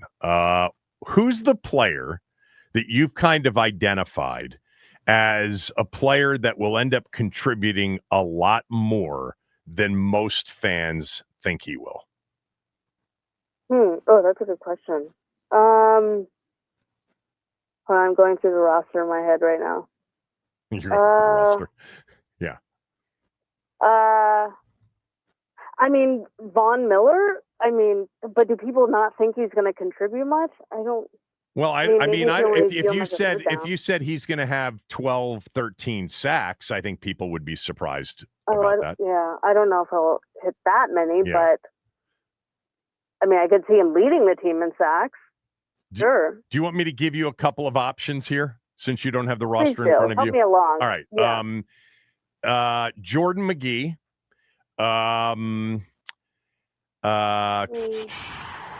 I think I people want are. to say the rookie running back. I know, feel like but so many people, expect it. yeah, but I think people are already expecting it. Yes, I agree with that. Yeah. I think people are already expecting it. Javon Kinlaw, who I would think they be? got to be expecting that, right? Top free agent signing. I know, but will he be Javon? Will he be You're have the moving best year of his goalposts on career? this, Ian. What'd you say? Well, okay, that's fair. That's fair. I'll Yeah. give you that one. So I didn't give you good options, is what you're saying. That's fine. But I'm thinking of the players. I'll give you one. This is a guy that I'm high on this year because he played very well at the end of last year. And I don't think anybody would answer he'll lead the team in sacks or be close to it. Dorrance Armstrong. Oh, I like that one. He had a really good camp. He looked really good. I like Dorrance. I would go with that. I'm going to give you two. Okay. I go with Dorrance Armstrong. I'm also going to go with John Bates. John Bates. I mean, he does a lot of dirty work. Yeah. But I actually think he could get involved more in the pass game. And I think if people watch more closely, like he is involved in a lot of plays. He was the one that was blocking on two of the biggest runs in that Bengals Cincinnati game, yeah. Yeah, so I'm going, let's go Bates and Armstrong. Those are good ones. You know what? I lied. I have one other question before I ask you for your final, record prediction. I was talking to Ben about this morning on radio. Are they going to actually have 4 running backs active on Sunday? Because I was thinking about this over the weekend. McNichols and Eckler, will be up because McNichols plays special teams. Is it possible that a big surprise on Sunday is that old Bill is inactive? Yeah, I think it's possible. I also think it's possible he's active and Chris Rodriguez is inactive. Right. I think you kind of have to, I guess, depending on your needs, but you got to sacrifice somewhere if you're going to keep 4 up. So, who you putting down? Do you want to sacrifice a lineman? That seems risky. So, yeah, I mean, I would expect them to have 3 up and, especially in time of injury, but I could see where either of those are down. All right. What do you think happens in 2025? What's your final record prediction? Are you doing this yet? Am I beating everybody? Am I beating you to the punch on this because you're going to save it for your readers? No, I already did it. Okay. So, I went 8-9. 8-9. I know. I feel like such a pessimist, but I think that the travel alone is brutal this year. It's brutal for me anyway. It's brutal for you. LA, Madrid. What else? Those are the long trips. Green Bay on Thursday night. Oh, yeah. Well, it's a 2.5 hour flight, 3-hour flight. Hey, I'm old.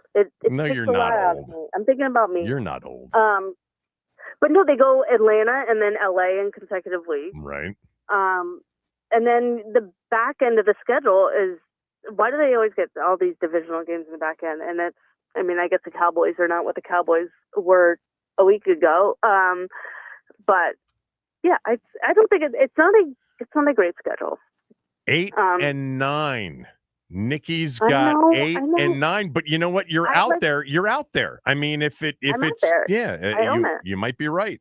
You might be right, and you'd be trying to temper expectations. You've done that. Thank you as always. Hope you're well, and hope the new gig at the Athletics going well. I appreciate it. Thanks for having me. Nikki Jabvala, everybody. That was from my conversation yesterday, which is why you heard me reference Ben in the morning. Ben is on with us Mondays and Fridays. Yesterday, because we didn't have a show on Monday. It's a busy week, fun week. We've got major predictions coming up before the end of this hour. Our AFC division winners, wild card teams, championship team, and a lot more. I would recommend, if you've been thinking about new windows, Window Nation, whether you have old drafty windows or cheap builder grade windows, now is the best time to replace those windows. Protect your home ahead of the fall and winter weather. Get replacement windows from Window Nation. Top quality, energy efficient windows from a trusted company at a reasonable price will save you money and end up making your home look much nicer. And right now, Window Nation's offering their most popular deal of the year. Buy two, get two free with no money down, no payments, and no interest for 2 full years. You won't pay anything until the year 2027. You can trust Window Nation. They've got an A-plus rating from the Better Business Bureau. They've got over 45,000 five-star reviews. They've got a 96% customer satisfaction rating. They get it done quickly, a day or less for your new windows, an hour or less for your free in-home estimate, and that is the first step. Call them now at 866-90-NATION or go to windownation.com before the end of the month to qualify for this great sale. Mention my name. I promise you they'll take really good care of you. 866-90-NATION, windownation.com for 50% off. Buy two, get two free, and nothing owed for 2 years.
All right, Dan Quinn is getting started with his Wednesday presser. Remember, this is the first practice day in preparation for the Giants, although they've been doing it for a while. Let's go out live to Ashburn to listen to the head coach.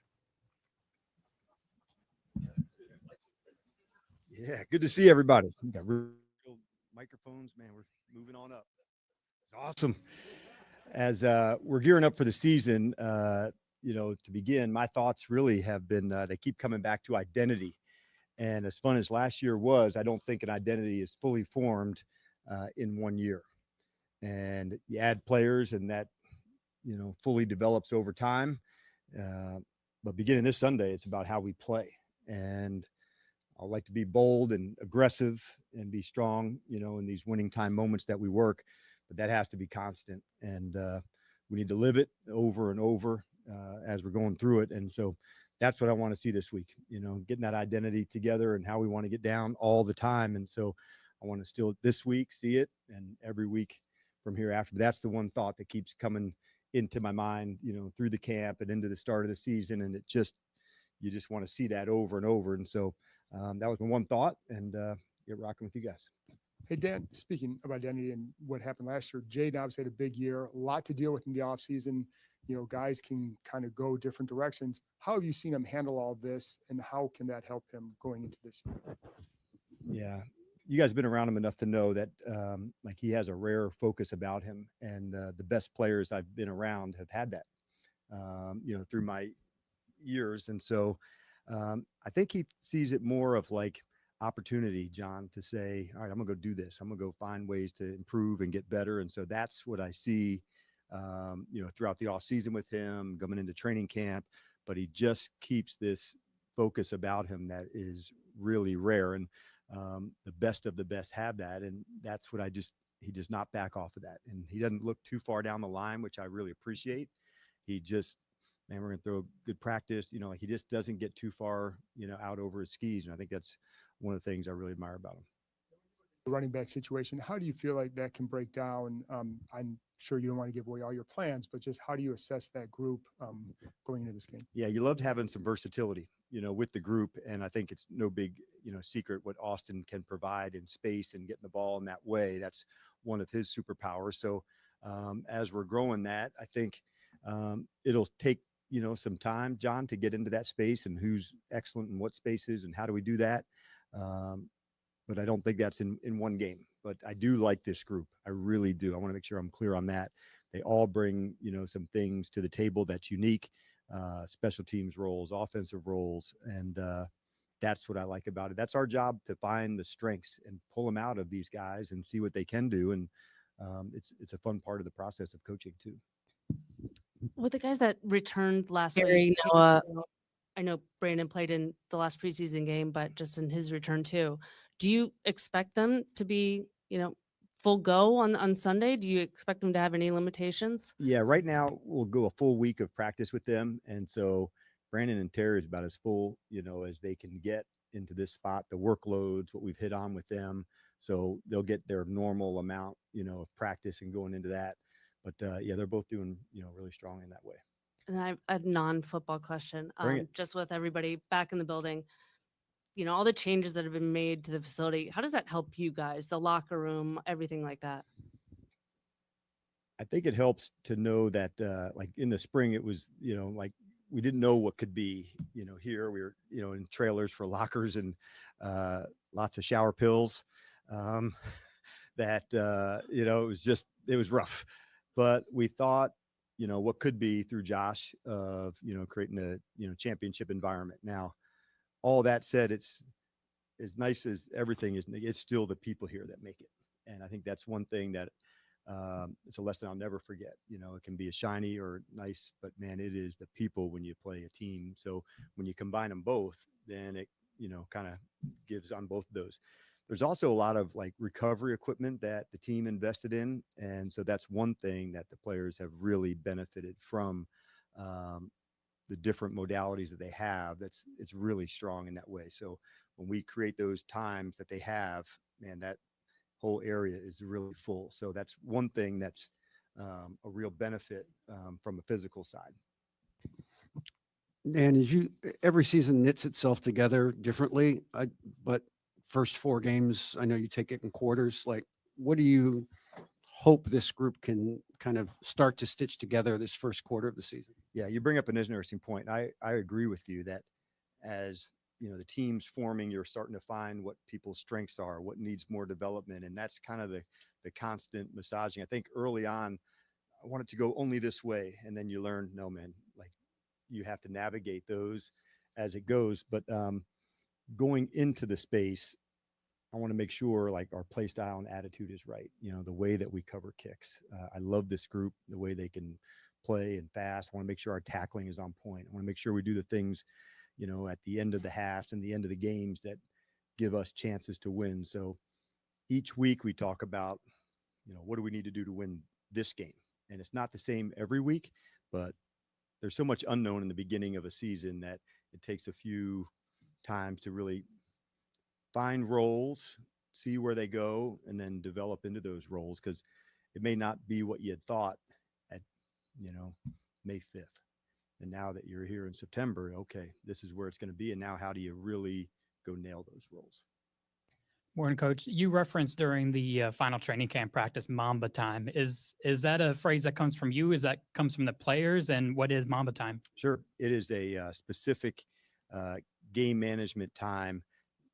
So, yeah, we don't want to be in it very often, but you'd be down by more than one score. And so how do you get back in the fight quickly and then kick a field goal or try to get points before a certain time threshold? So then you don't have to rely on, at the end of the game, a score and an onside kick. So say you're down by 9 points, there might be a time at 2:50 that you want to go kick the field goal, kick it off, play defense, get it back. So it's a strategy that we have to put ourselves through. I think early on in my coach career, I didn't want to talk about, 4-minute or losing or Mamba time, but the hell with that, that's going to happen. And you want to find ways to go fight and be ready for it. But it was a term that we had come up with last year. I think it was Baltimore. We were in the space like that, kicked a field goal to the end. And so I think so many times we've all seen the offense keep trying to go down and score, and then there's 30 seconds left, the onside kick. We know the percentages aren't so good for that. So we just said that sometimes you may have to fight to get a score before the time threshold takes a hold of you. So that's what Mamba time is. Dan, to your right. Nikki mentioned the locker room, which is like a commitment to the players, showing that that you care about their well-being. I wonder if that's part of making this place a destination, and what you heard from free agents or even like Debo, who you traded for, about being excited to come here because of what you are building. Yeah, and that really is from Josh first. And to like a championship environment, it's a lot of things. It's the attitude, it's the people, it's the space. And I think you're showing regard for the players in that sense, to make sure the locker room. And I want you guys to see the meeting rooms as well, from a learning environment, what that could be. So could we make the areas where the players are spending, the most of their time really strong for them? And, but that's really from Josh, hey, I really want to send the message of like, this is how we're going to do business moving forward. And it did make a big difference for sure. Dan, you're a defensive line guy. What stands out about the Giants defensive front? A lot. And I think the speed, I really am impressed by that. I like the action. I like, their investment into that group. They've got, Dexter, who's got great size and power, and they got speed out on the edges. So I think probably the combination of the two is what I like about them. When you have 3 jets that you can use in different spots, you can try to create matchups to do that. And so I sense that's, where they're headed, but it's a really strong group. From the last game to now, for the head coach, has it been a long time, or did it go quickly for you in what you guys tried to accomplish here? From Eagles to now. Eagles game, yes. Thank you for not bringing up the other ones. Yes. Like most things, there's a process, that you want to go through to get there. And the after actions are important. You don't want to lose the pain of a game like that. So there was lessons that you wanted to take from it.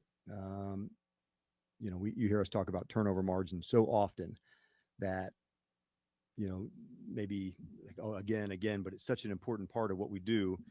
But then, it was about, we met after the season. I can still remember sitting with Adam and talking to so many players about coming back who were free agents. And I think that's when it clicked for me. I think you're just in the fight, but then it came to me, they want to be part of this. They recognize an identity started, and friends and family may have asked, like, how do you replicate that or duplicate that, and ask questions. And you guys ask that question a lot too. But my response to them was, I don't want to replicate it. I want to build off it. And I want this to be the start of it. And that's why the identity piece, Chick, was so important for me, because it's the growing of it and the building of it. But it was probably in that moment after the loss, we met with the X number of players that were unrestricted free agents, and you could just feel that to come back. And so to Adam and his team to get so many of those guys back into the mix, then trades, then to that, it took a lot of time and effort to connect all the players. But it's been also a lot of fun to get to know some of these new guys. Like coaching Debo is fun, and Kinlaw and Will Harris, and getting to know Jonathan Jones, how thoughtful he is about playing and why he's been so good. And so I could name a number of guys, but those are just a few that come to mind. I love the draft part of an off season because you learn about the players, you learn what unique things they are. And then training camp is getting your team ready. So it's been a lot, but I think of it like in these bite-sized spots, this, and then into this, and then into this. And I don't think of it in the totality. When I was doing the free agency, I wasn't thinking about the draft, and I wasn't thinking about training camp. I just try to really stay in that space and live in it. I don't want to miss it.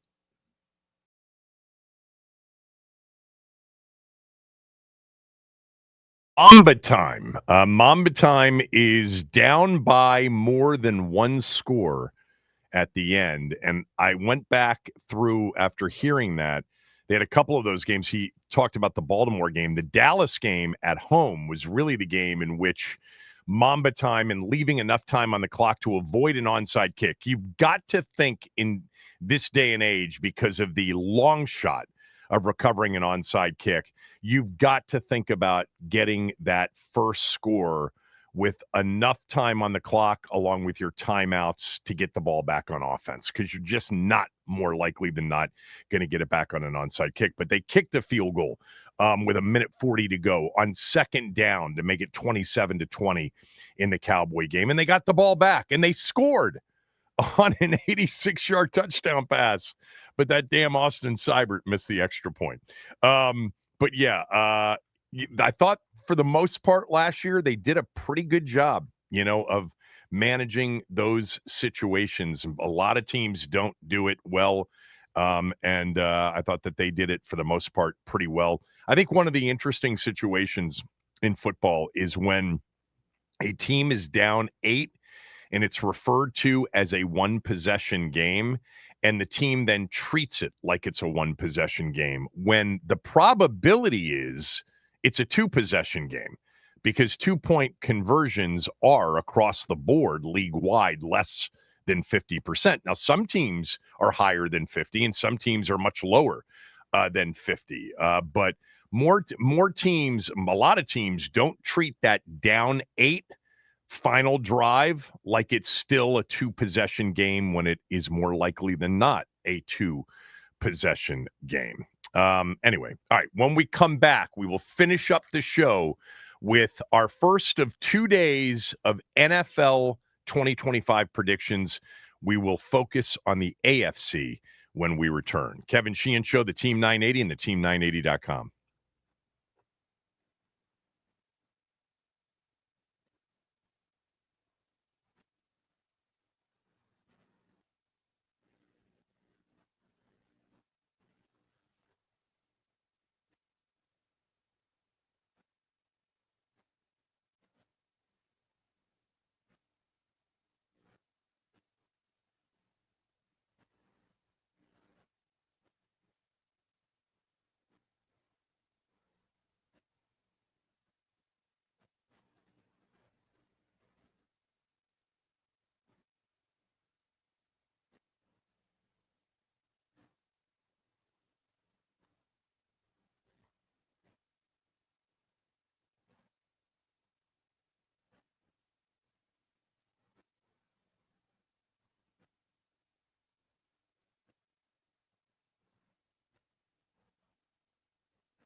All right, we're going AFC 2025 predictions. Tomorrow we'll do NFC. Friday we will focus on our team. But in our NFC predictions tomorrow, you're going to hear from me a lot about our team. So AFC division winners, here it goes. AFC East, I do have Buffalo winning the AFC East.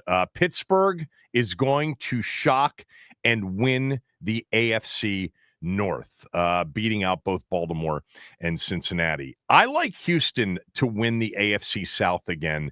I know that there's a lot of Jacksonville talk, and I'm a Trevor Lawrence guy. I think it's going to have to happen at some point, and it will happen at some point. But first year of this super young coach with the 21-year-old general manager or however old he is, I don't see Jacksonville doing it year one.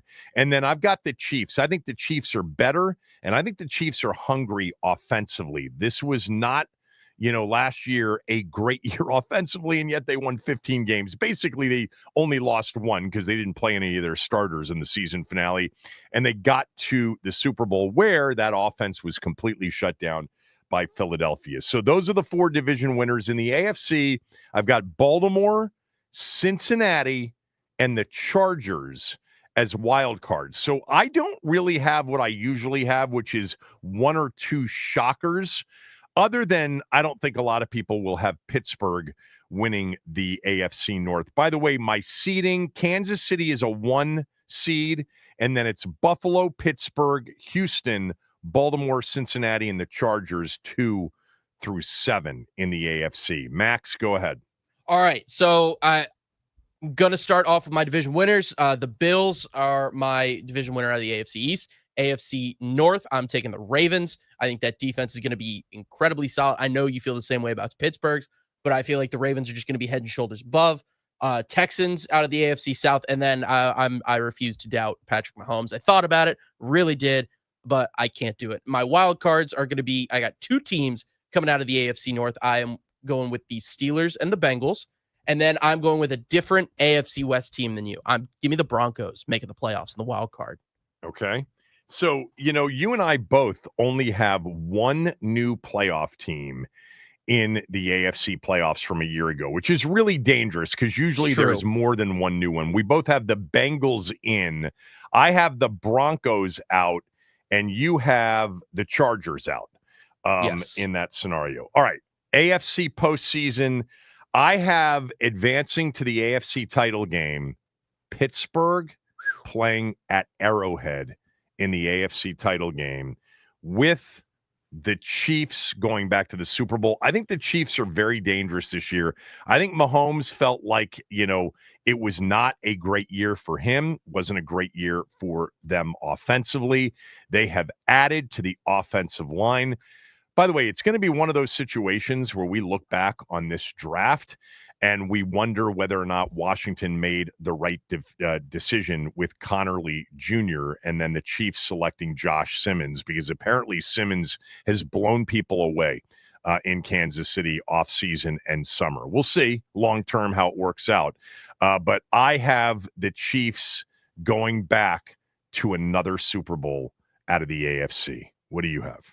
Man, it's so tough to doubt the Chiefs. And I you know what? Screw it. I'm going to do it this year. I'm going to doubt Patrick Mahomes' ability to make it to the Super Bowl. I know this is going to kill me.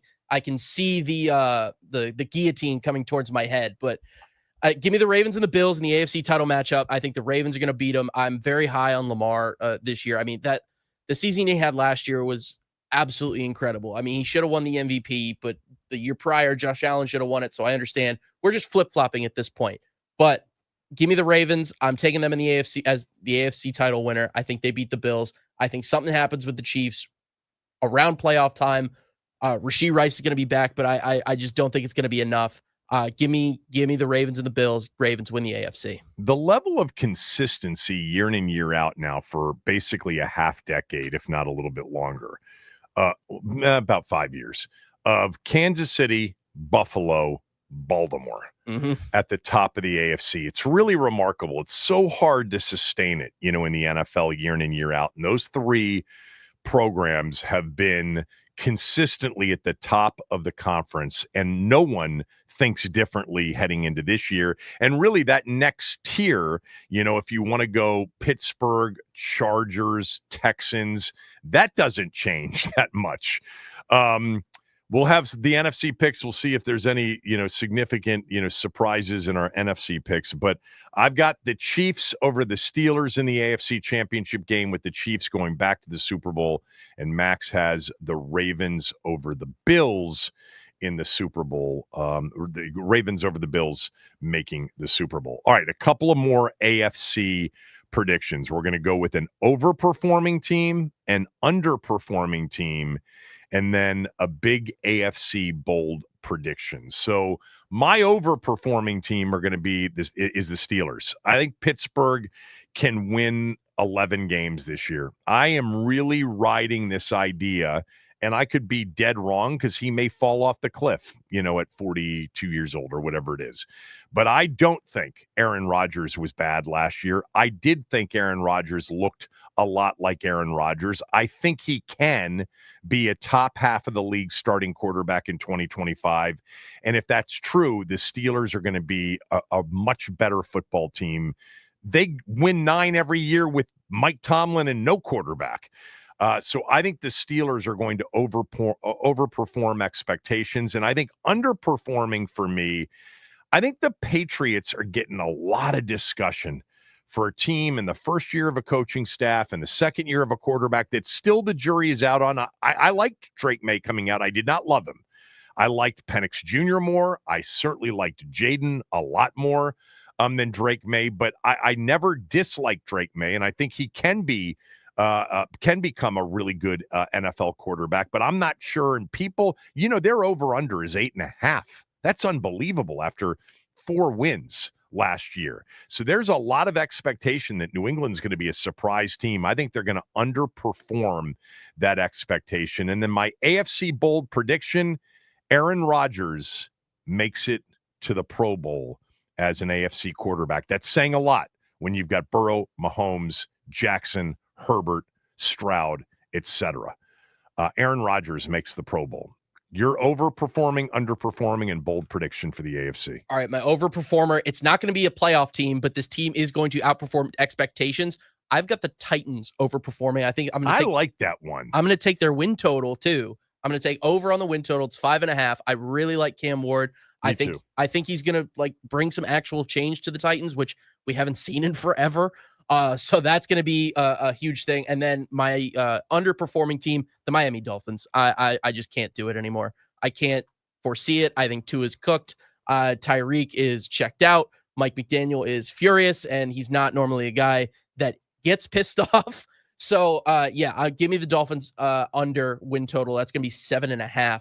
And then my big prediction out of the AFC, a lot of people are talking about Ashton Genty being offensive rookie of the year. Give me Cam Ward, offensive rookie of the year. That's my bold prediction for the AFC. I like the Titans stuff. I like the Cam Ward stuff. I'm a fan too of Cam Ward. I think that, I don't know if it'll be this year, but I think, 5 years from now, minimum, we'll be talking about a really good NFL quarterback, and probably sooner than that. All right. I will have the bets that I've made, my season over under prop bets. I've actually made 3 of them. I've got 2 left to make. I'm just waiting for a much better price. I'll have that tomorrow. We'll have our NFC predictions tomorrow. Chris Russell's up next.